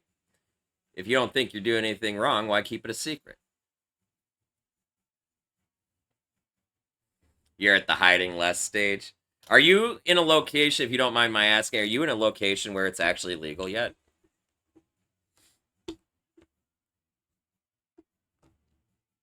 You're eh. In most parts of Cali, it should be legal. I know they've taxed the living shit out of it, and it's like expensive as fuck now. But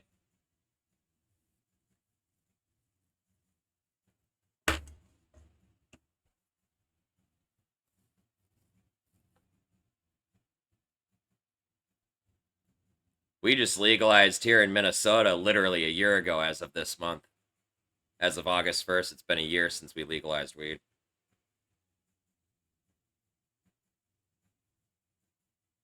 Oh, I got you.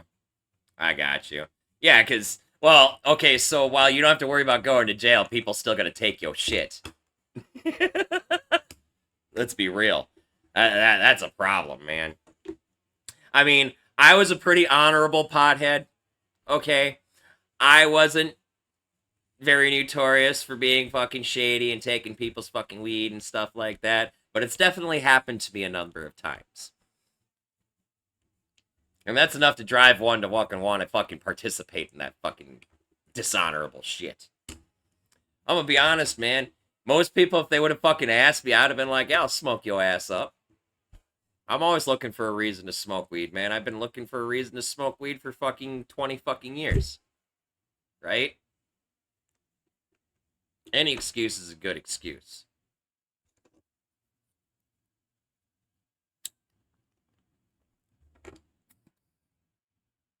It really is. But you know, now I will say I am notorious of the finder's fee thing. You know, the standard pothead exchange rate when you're buying weed from somebody who's not a dealer, right? When you do that, you're fucking knowing full damn well your bag's getting pinched anyway, right? Sorry, it's just the way it is. And I've done that, you know, back in the non-dealing days. The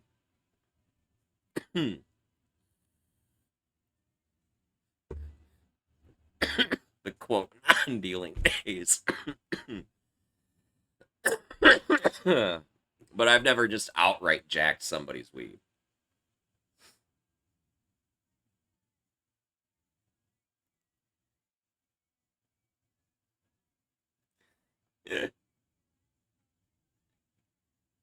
Oh man, dude, back in my fucking day, we used to look for swag back in the day. I'm not even kidding.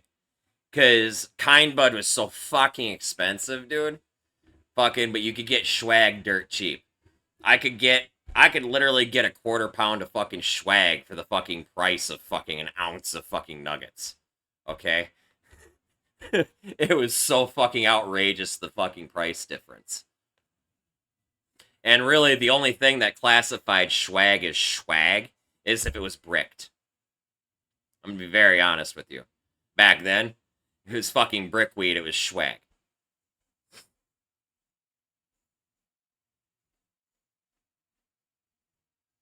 I tell you what, I've had some fucking pretty dank brickweed before. Not even joking. Back in the fucking day.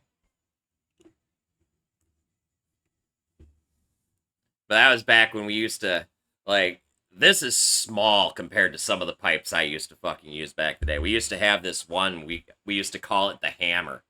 Because I swear to God, if you hit somebody with this thing, you'd knock them out with this. The fucking bowl was the size of my fist. I'm not even fucking joking, man. We would literally pack fucking almost an eighth of swag into this fucking pipe.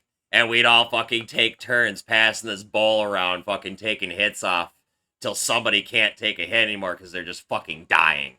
Okay? We'd fucking hotbox a fucking car or whatever fucking tiny ass room and just burn this fucking bowl of swag. It was so bad.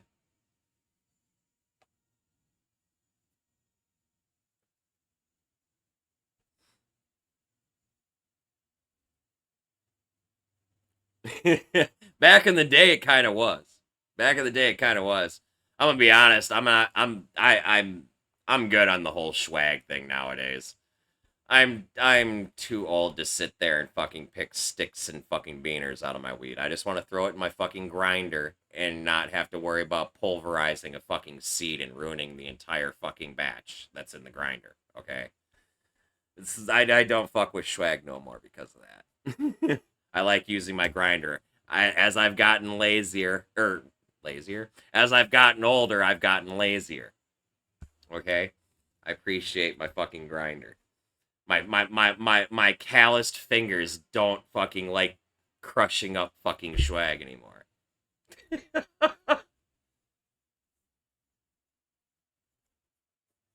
You know what's funny too is you can always tell who is a fucking pothead, even if they haven't smoked it at all that day. You know, if they don't fucking stink like weed yet, you can always tell who's a pothead. You know why?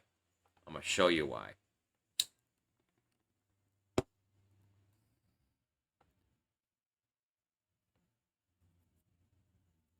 We put out our bowls with our fucking thumbs or our fucking pointer finger. We snuff them out.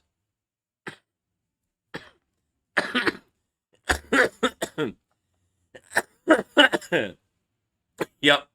You'll either see the black thumb and finger, or you'll see all sorts of calluses and shit. Like I've got scars and stuff on my fingertips and my thumb that just never fucking go away because I keep burning my shit. Because that's how I fucking put my balls out.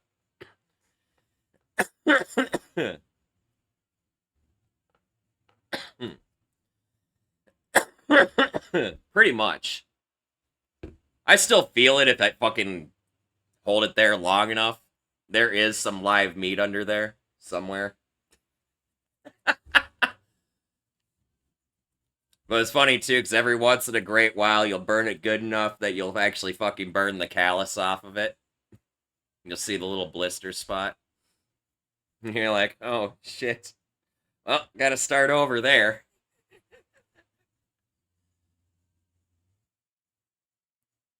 This is 20 years worth of fucking calluses.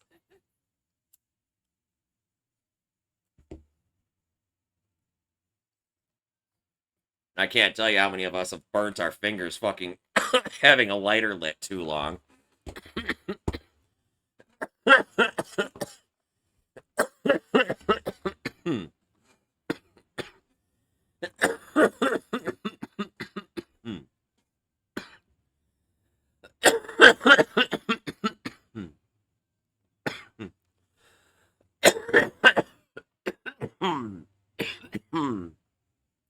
No, but the skin does die. If you burn it enough that you end up with that little boil effect that causes the skin to blister, you've killed that skin. Like the outer layer is already dead to begin with, and especially the callus.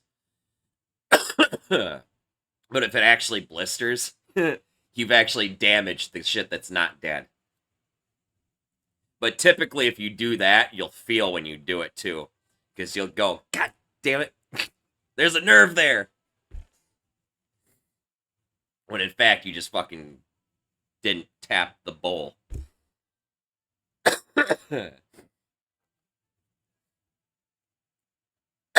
That's the reflex, yep. I've done that so many times. So many times. Although I've seen some.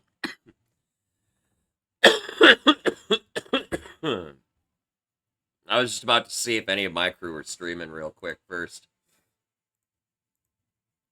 But I might be looking for a suggestion if I don't like what I'm seeing.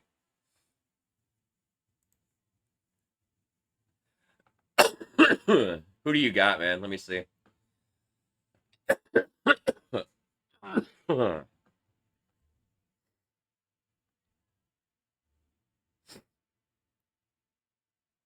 Serious Marine. He does dabs? Oh, nice.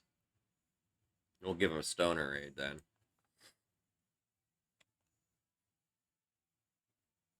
Just let me quick vet his channel quick before.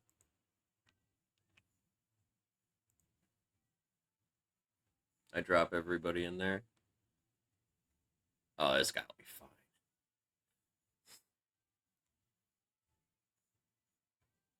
What's he playing?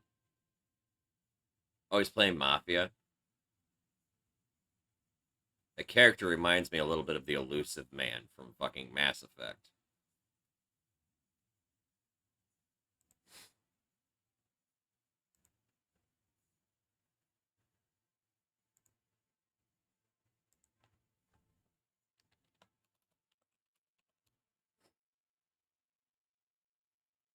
Well, they're probably the same generation of game. Which, oh, I don't know how far along or what the fuck the deal is, but I literally just stumbled on something about another Mass Effect game that's supposed to be coming out here in the not too distant-ish future. And apparently they announced this game back in 2020 during the pandemic. Yeah, no shit. It's some Mass Effect 5, but we don't have a lot of information on it. But it is officially been, for a while now, confirmed by the dev team that they are developing that game. So it'll be fucking interesting to see what timeline they're running. And who our protagonists are all gonna be.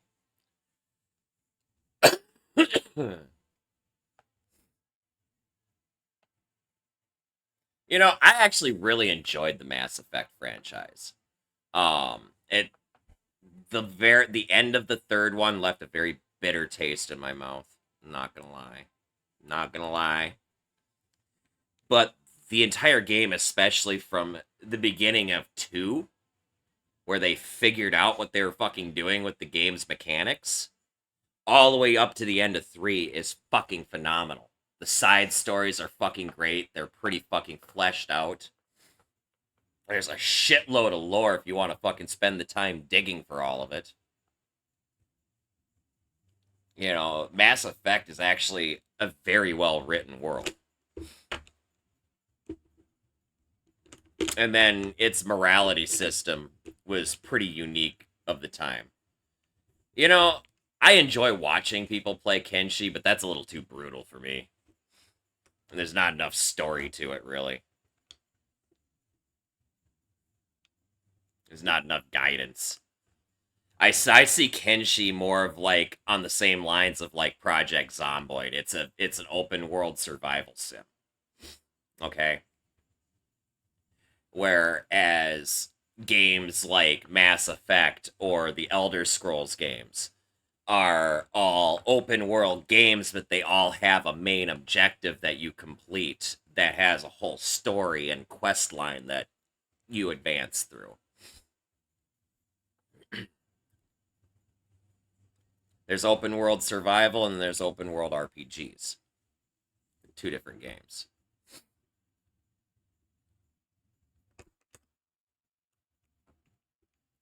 Yeah.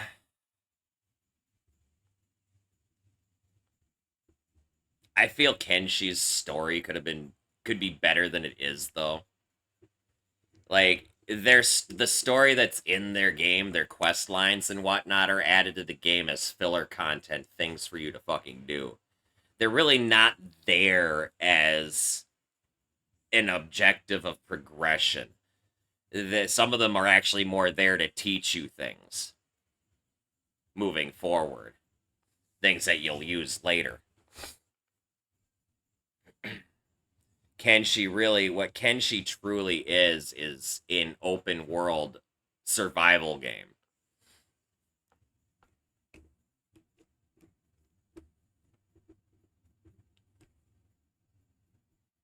Yes. It's just like Zomboid in that sense. They could have done the same thing with Zomboid, actually, really, if you think about it, at least as far as, like, randomized things that you're told to go find, you know, to teach you some of the basic mechanics of the game, you know, things that you can turn off if you're a veteran.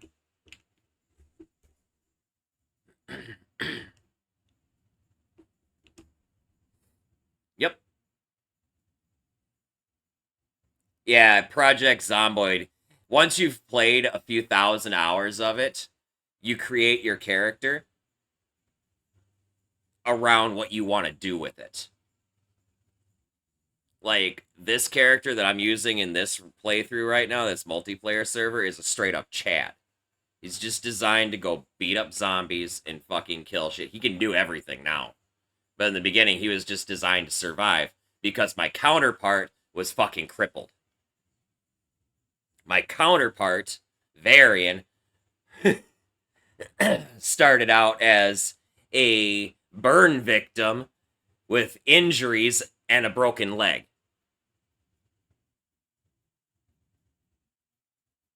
In the hospital. On top of that, he's insane and codependent and God knows what other maladies. Okay? He's a complete fucking disaster. And super OP now. Except for when Insanity takes the wheel and tells him he could possibly die. Yeah, initially in the beginning, like, I would go be clearing zombies. And here's the other thing, too. I use another mod called Arithmetic Screams of Pain.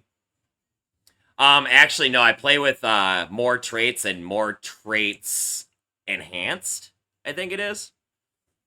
Which gives us Made of Glass and fucking Burn Victim and Injured, Broken Leg. We gives us fucking Homebody. It gives us Insanity. Which I will never take Insanity again, because that killed me first fucking day we were playing. My Chad died to Insanity, so I had to rebuild him the way he is now, without Insanity. It sucked. But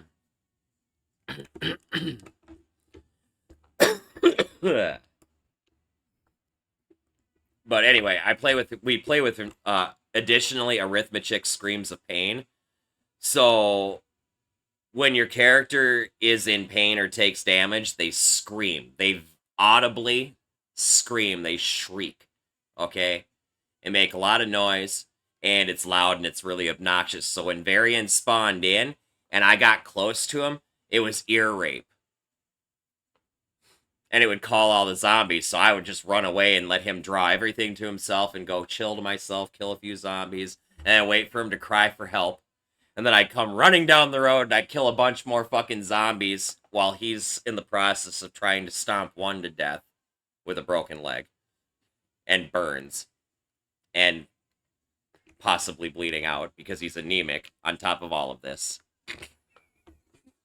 Like, total wreck of a character. In the fucking beginning. But he's super powerful now. Except that he's still insane. And every once in a while, the game takes the wheel and starts making him go, why do I need this? And throw his fucking gun on the ground. Stuff fucking randomly get naked. Fucking walk fucking 2 feet and fucking go yippee and then hop and skip and then face plant on the fucking ground. Fucking, you have no control over Insanity. The only thing he can do is sit down on the ground while he hollers and hoots and screams and throws his shit on the ground and go, why do I need this? Ow, hot, hot, hot. And whatever.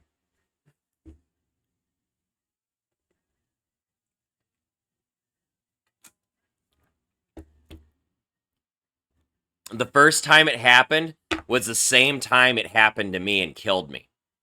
It's as soon as I died, his insanity kicked in. And he lost control of his character, but he managed to carefully fight off the zombies while fucking face planting and shit, okay? The fog also rolled in at the same fucking time. Like, I watched him as an admin fighting the zombies, expecting him to fucking die. And I was gonna respawn at the same time as him. And then he never died, so I fucking just Then fucking pouted and made my fucking character and spawned naked. And then proceeded to try and fight a fucking zombie with no shoes. Got fucking scratches on my feet right away. It was fucking a miserable fucking start, okay? It was fucking, the trait is called deprived for a reason. Anyway, so I'm still a hot mess because I've got a fucking plethora of other negative traits that just suck. ADHD and I'm anemic and fucking anorexic and a bunch of shit. A bunch of shit. It's fucking stupid. Oh yeah, slow healer, fucking thin-skinned, fucking all sorts of stuff. I don't even remember everything I fucking have anymore. That character's a fucking mess. A powerful mess. But he's not insane. Unlike Varian, I still keep waiting to fucking die. So anyway, back to this insanity. So that was the first time he went insane. The second time he went insane, we were on our way back from clearing a fucking town. And we, like, pulled in. It's, like, the town that we're based in right now. And we, like, got to a fucking parking lot. And then all of a sudden he's like, I'm losing it. Because when your character starts to go insane, you start seeing over the character's head him saying, ha ha ha, he, and just starts laughing to himself. And so Varian's like, I'm fucking losing it. And he jumps out of the he slams on the fucking brakes and he literally jumps out of the fucking truck. And I'm like, what the fuck?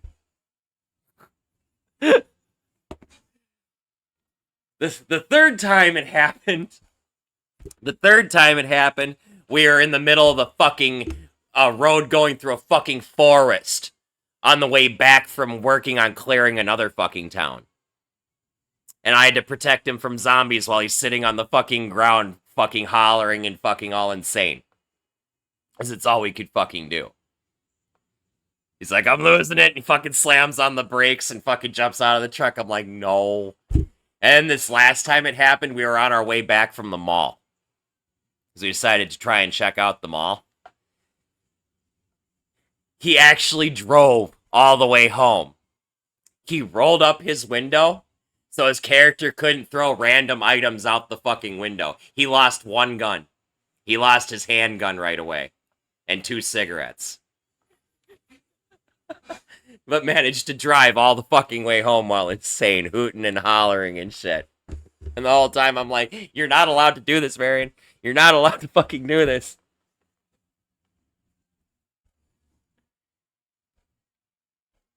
Oh, fuck.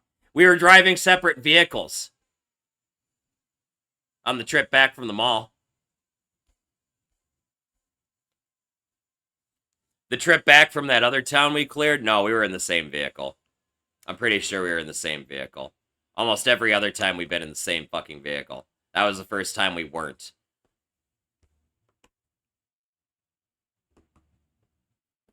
I wonder if we'll ever find his handgun again.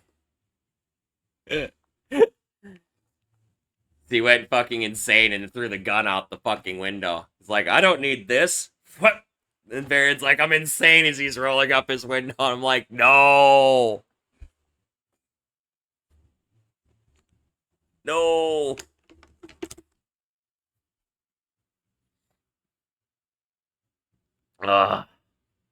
He did too. He floored it.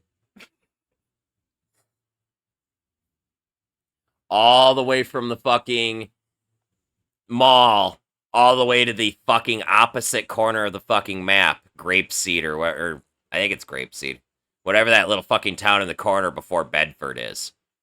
There's a town between Bedford and Muldraugh and the modded shit. Whatever the fuck that town is. Fucking all the way from the mall to there. So that means we went through West Point, we went past Dixie, we went through Muldraugh. I think it's Grapeseed.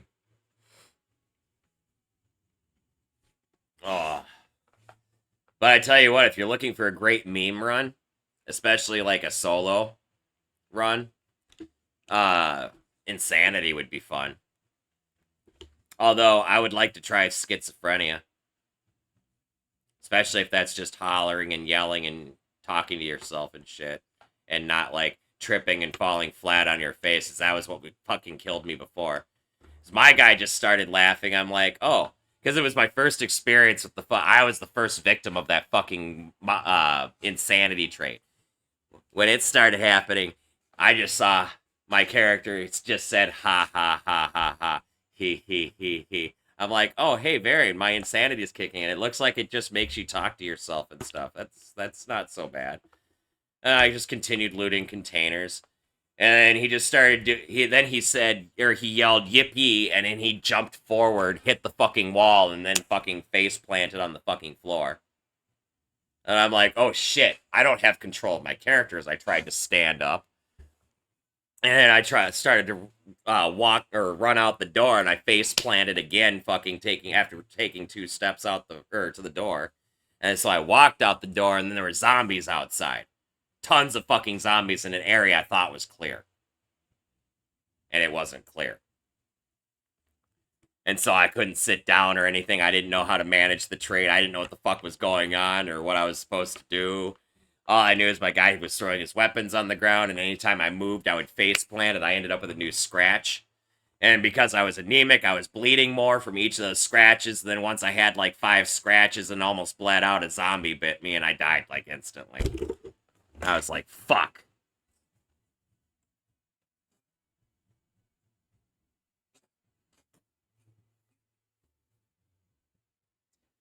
See, I wouldn't be so fucking bad.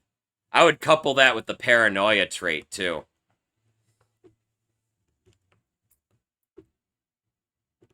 Yeah, it was like every wrong fucking thing possible for my fucking character, man.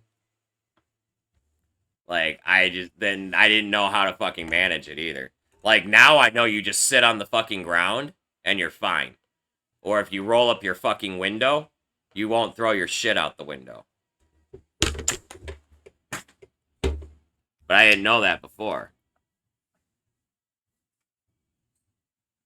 Okay, see, that would suck. That would kind of suck.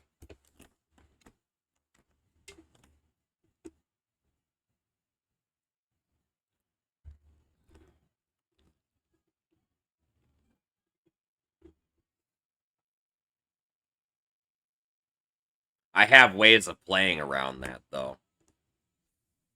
Part of why I have inventory Tetris and have my bags laid out the way I do. It's really quick, easy access to another weapon that I just double click. Yeah, Tarkov style inventory.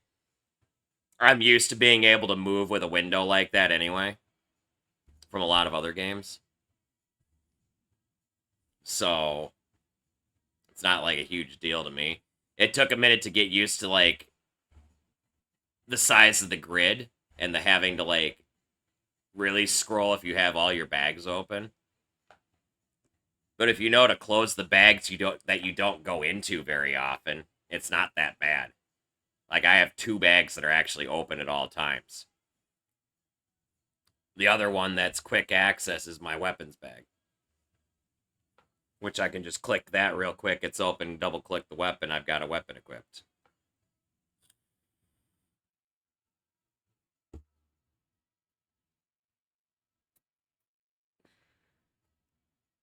I run a different mod called customizable containers that allows us to build some different sizes of crates. It's kind of OP, but for inventory Tetris, it's great for visual storage of lots of items on a grid. And for the sake of processing power, it's great for like server resources and whatnot, because then when you're not looking in the container, it's just rendering the one object instead of a wall of objects. Typically, what I do is I do a row of constructed containers against the wall, and then I start decorating the top with different weapons and other things that I've collected over the time of the playthrough. I'll throw things like masks and stuff on my bed, different articles of clothing, any particular object that I have to use constantly, I'll put on my bed. And then, like I said, across the top of the crates, I'll start lining up guns and stuff that I don't use. Or just extras. Or, like, I pile all my crowbars that aren't damaged. I pile those on the top of the one crate, so if I want a fresh crowbar, I go over there and I grab one. Otherwise, my damaged ones all get tossed on my bed. My really badly damaged ones all get tossed in the workshop downstairs because I can turn those into salvage crowbars, which are one-handed, which can be put on the belt, which are really nice. You know, that's part of what keeps me attached to Zomboid at this point is the immersiveness of things like Inventory Tetris and whatnot. Because really, it's for somebody who's slightly OCD, it's mildly entertaining and amusing to sit there and move things around on a grid in an organized pattern. Something that makes sense to your head, or it's got some sort of weird artistic whatever to it. You got it you got it looking a specific way. Like when I stack my bags, a lot of times, most of the bags, I put items at the bottom. Like my food bag, especially. I put the items at the bottom of that grid instead of at the top where. So if I throw something in that grid, it just gets moved to the top.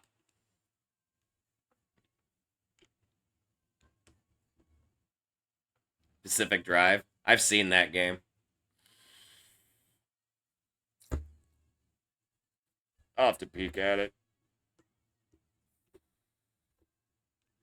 There are a lot of games I'm keeping an eye on right now.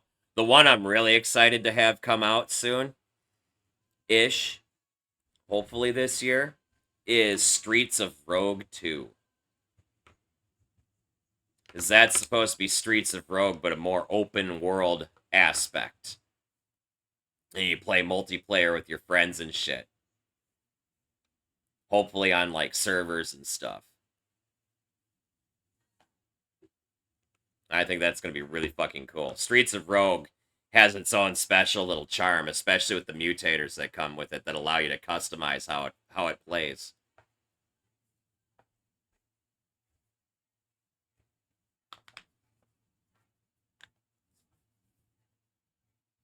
Have you never seen Streets of Rogue? If you haven't, check it out sometime. I'd even be willing to play it on stream with somebody if someone wants to play like a vanilla run or something. It's actually kind of fun.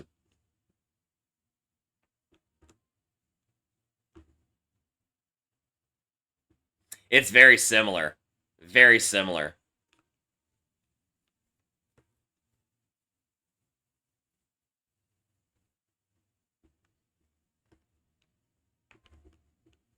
This is a little different, and there's the vanilla class system, and then there's the custom class system.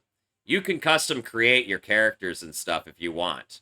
If you don't like how any of the vanilla character setups work, you can make your own character with his own little side mission that you have to complete with every level of the fucking city. You know, his own rules and stuff that he can't do this or he can't do that, you know? Like, and that's what I did with Streets of Rogue, is I found a class that I really liked, or a few classes that had aspects that I liked, and then I built my own custom class.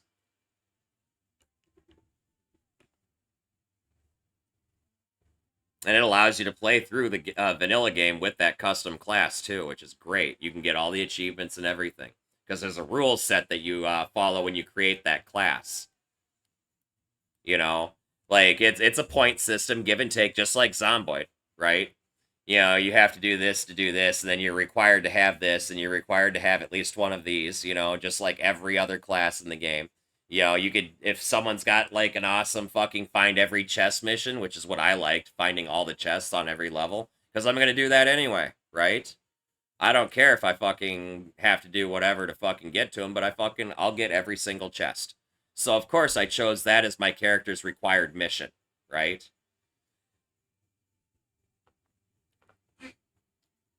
Yeah, there are conflicts, like certain things will bar you out of other things too. That is a thing. That is very much a thing.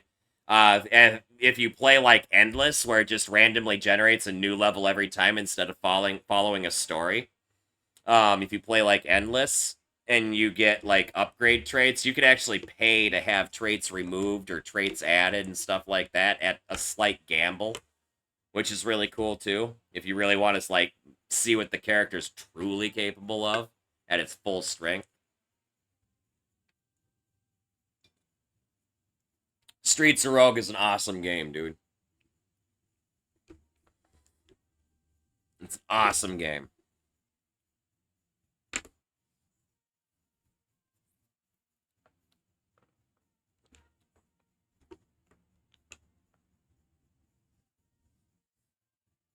Sulfur. Why does that sound familiar? That's on Steam, isn't it?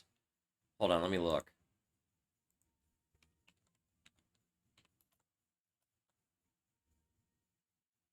Yeah, it's got a demo right now.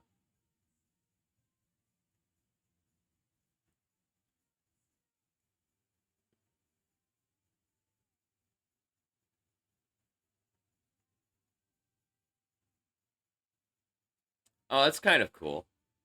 It's kind of a roguelike system with like kind of like some barony navigation mechanics a little bit. That's cool.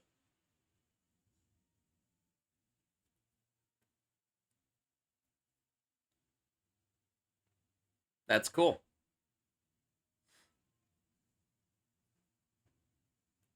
I can see where all the inspirations are coming from, and I love it. Or at least most of the inspirations. That's really fucking cool.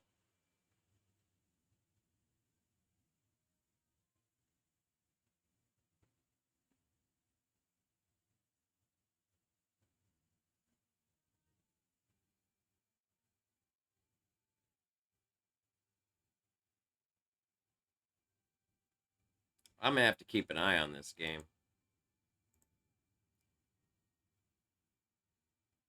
Thank you for bringing that one to my attention. Feel privileged. I very rarely actually go look at things, but that one popped up before, and I glanced at it, and I already thought about looking at it before. I just didn't have time, and I forgot about it. You just literally reminded me.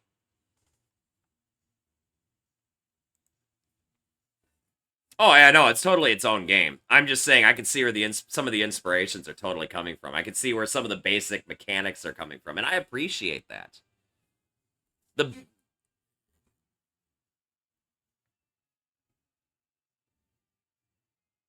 Hey, what's up, Akasha? I was actually just wrapping up for the night. We were gonna raid somebody, but I got, like I usually do, I got high and I started talking too much.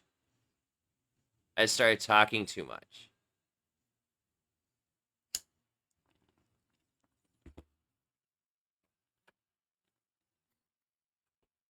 You got me monologuing, yes. Okay, that's not what we call it here. I mean, that was a light version of it, but that's what we call a Timmy talk. Okay? Kind of. Kind of. True Timmy talks are very serious things where Timmy interrupts what he's doing to stop and say, "Hey." you know? But this is the chill Timmy talking. This is different Timmy talk.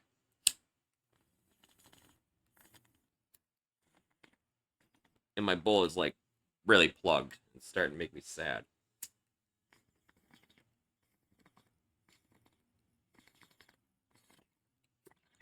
There it goes. I was trying to pull through the last little bit that was stuck in the tube. It was just this chunk of ash. It's just like I could see it lighten up and it wouldn't let go. That's what these bubblers are for, guys. You don't have to sit there and keep slapping it in your fucking hand to cash it out. Just hit it with a fucking lighter. It eventually gets it hot enough and it melts and it just goes boom, right to the bottom into the water. Then you rinse it out later when you go to change the water. That's what these are designed for. I love them. I haven't eaten a Scoob in like fucking 3 years. It's great.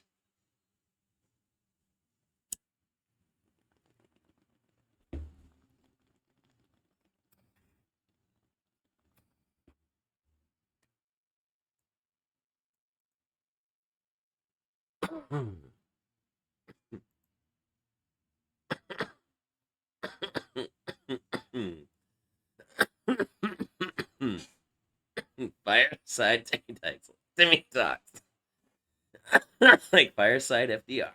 Fat clouds. Fat clouds. Oh gosh, you're stuck in Pal World now too? Actually, I think I knew that. I can't remember why, but I think I knew that.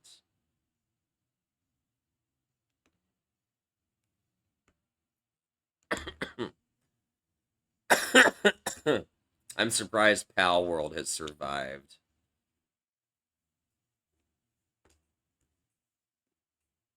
Nintendo should be really angry right now. So I'm gonna say Nintendo is not behaving like Nintendo, and it concerns me. I like Nintendo better when I know what to expect from them.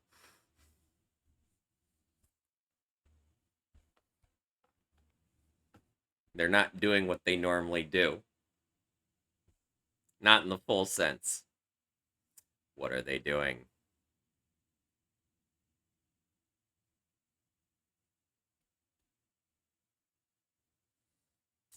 Honestly, Nintendo's probably going to see the writing on the wall.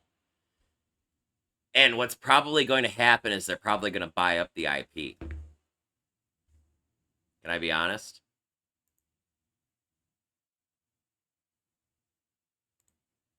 They will probably eventually buy up the IP and then kill it off that way.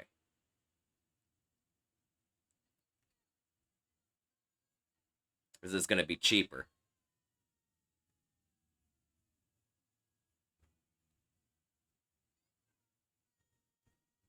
Yep. Exactly. Or Microsoft is a good example of this as well.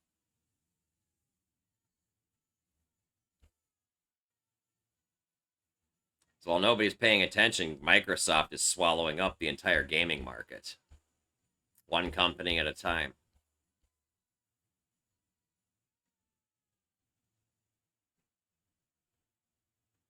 The other one that's buying out companies is actually Amazon.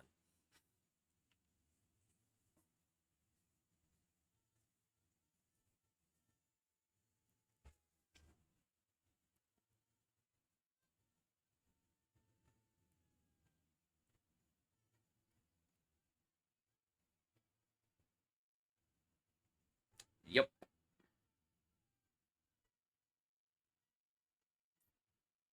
Amazon's usually different, though. They usually let entities continue to operate because Amazon takes them as loss leaders to decrease their tax liability as a whole over the whole company. They need little companies like Twitch to continue to lose fucking money. So it means they don't have to pay as much in taxes because they can go, oh, look, our business over here isn't doing very good. Give us some benefits. Give us a handout.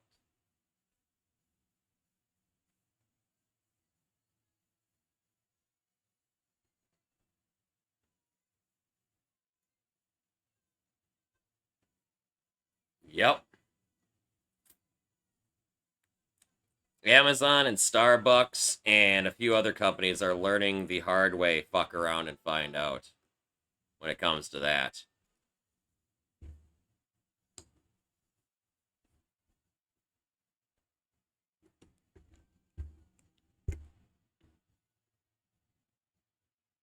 That's a whole other separate topic.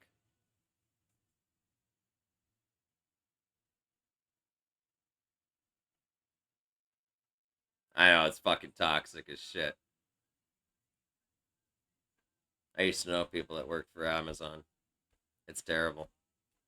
It's terrible.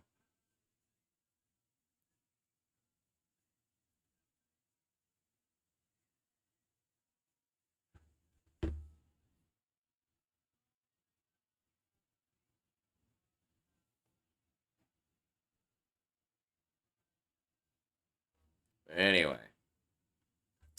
Um, I need to get ready to get us moving here because I gotta get out of here. I've been talking way too long, chat. I said I was wrapping up at 4 o'clock, just after 4 o'clock. Chat.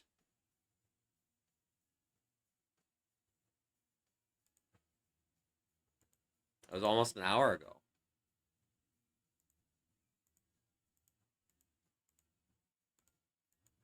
Why do you do this to me?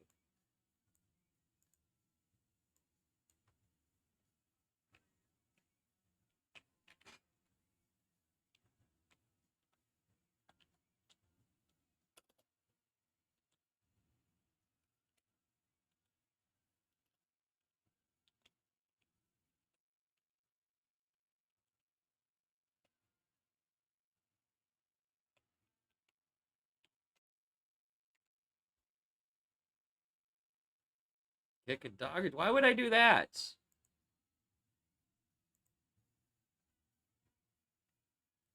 Why would I do that? Don't kick a dog.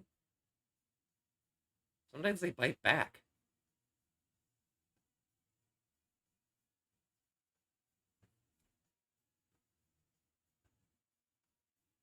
And you guys, you don't want to see me angry.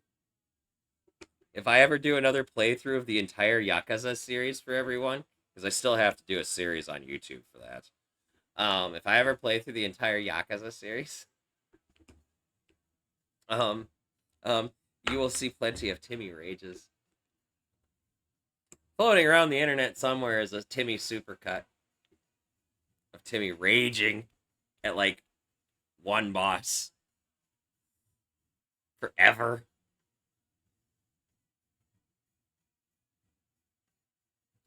Shh, shh. It's the beard. Okay, it's the beard. Doesn't help. If I take this down to just a goatee, I look like a regular asshole. Okay, I promise.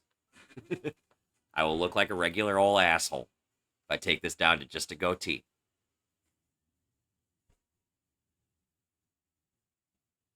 Especially if I wear the other hat. Then I just look like a Kyle.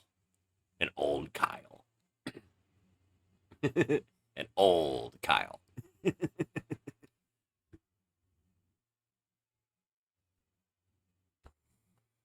Anyway.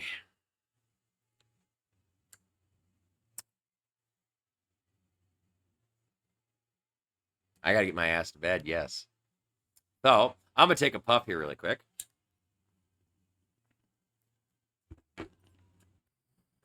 Our raid target tonight is going to be Sirius Marine, a fellow stoner. And when we get over there, I want each and every single one of y'all, if you aren't already following him, to give him a follow, or give him a follow, and show him love and support from our community, and let him know that the Church of the Lead Pipe is always with him. I, on the other hand here, I'm going to take another puff.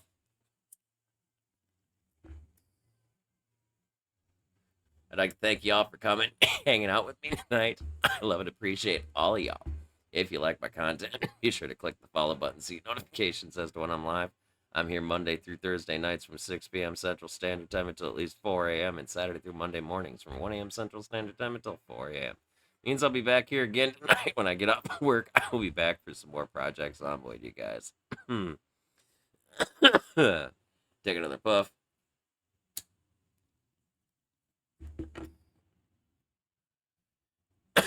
To the crew over on YouTube, I love and appreciate you guys. Thanks for coming back and checking out our VODs every single day after I upload them.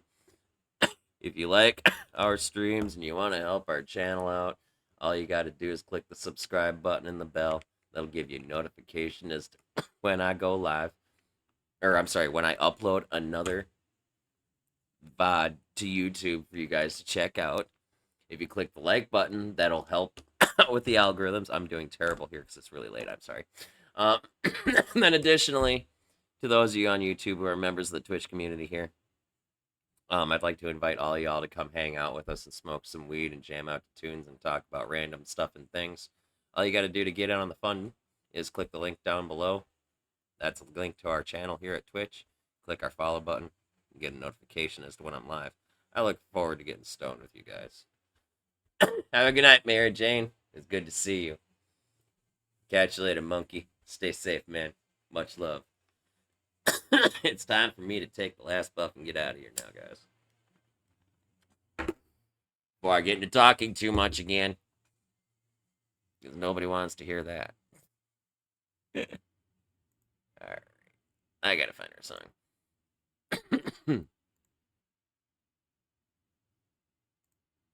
And with that, it is time for me to get out of here, y'all. Thanks again for coming and hanging out. I'll be back again tonight when I get off of work. But until then, don't do anything I wouldn't do. Stay safe and stay high. I love y'all. Peace.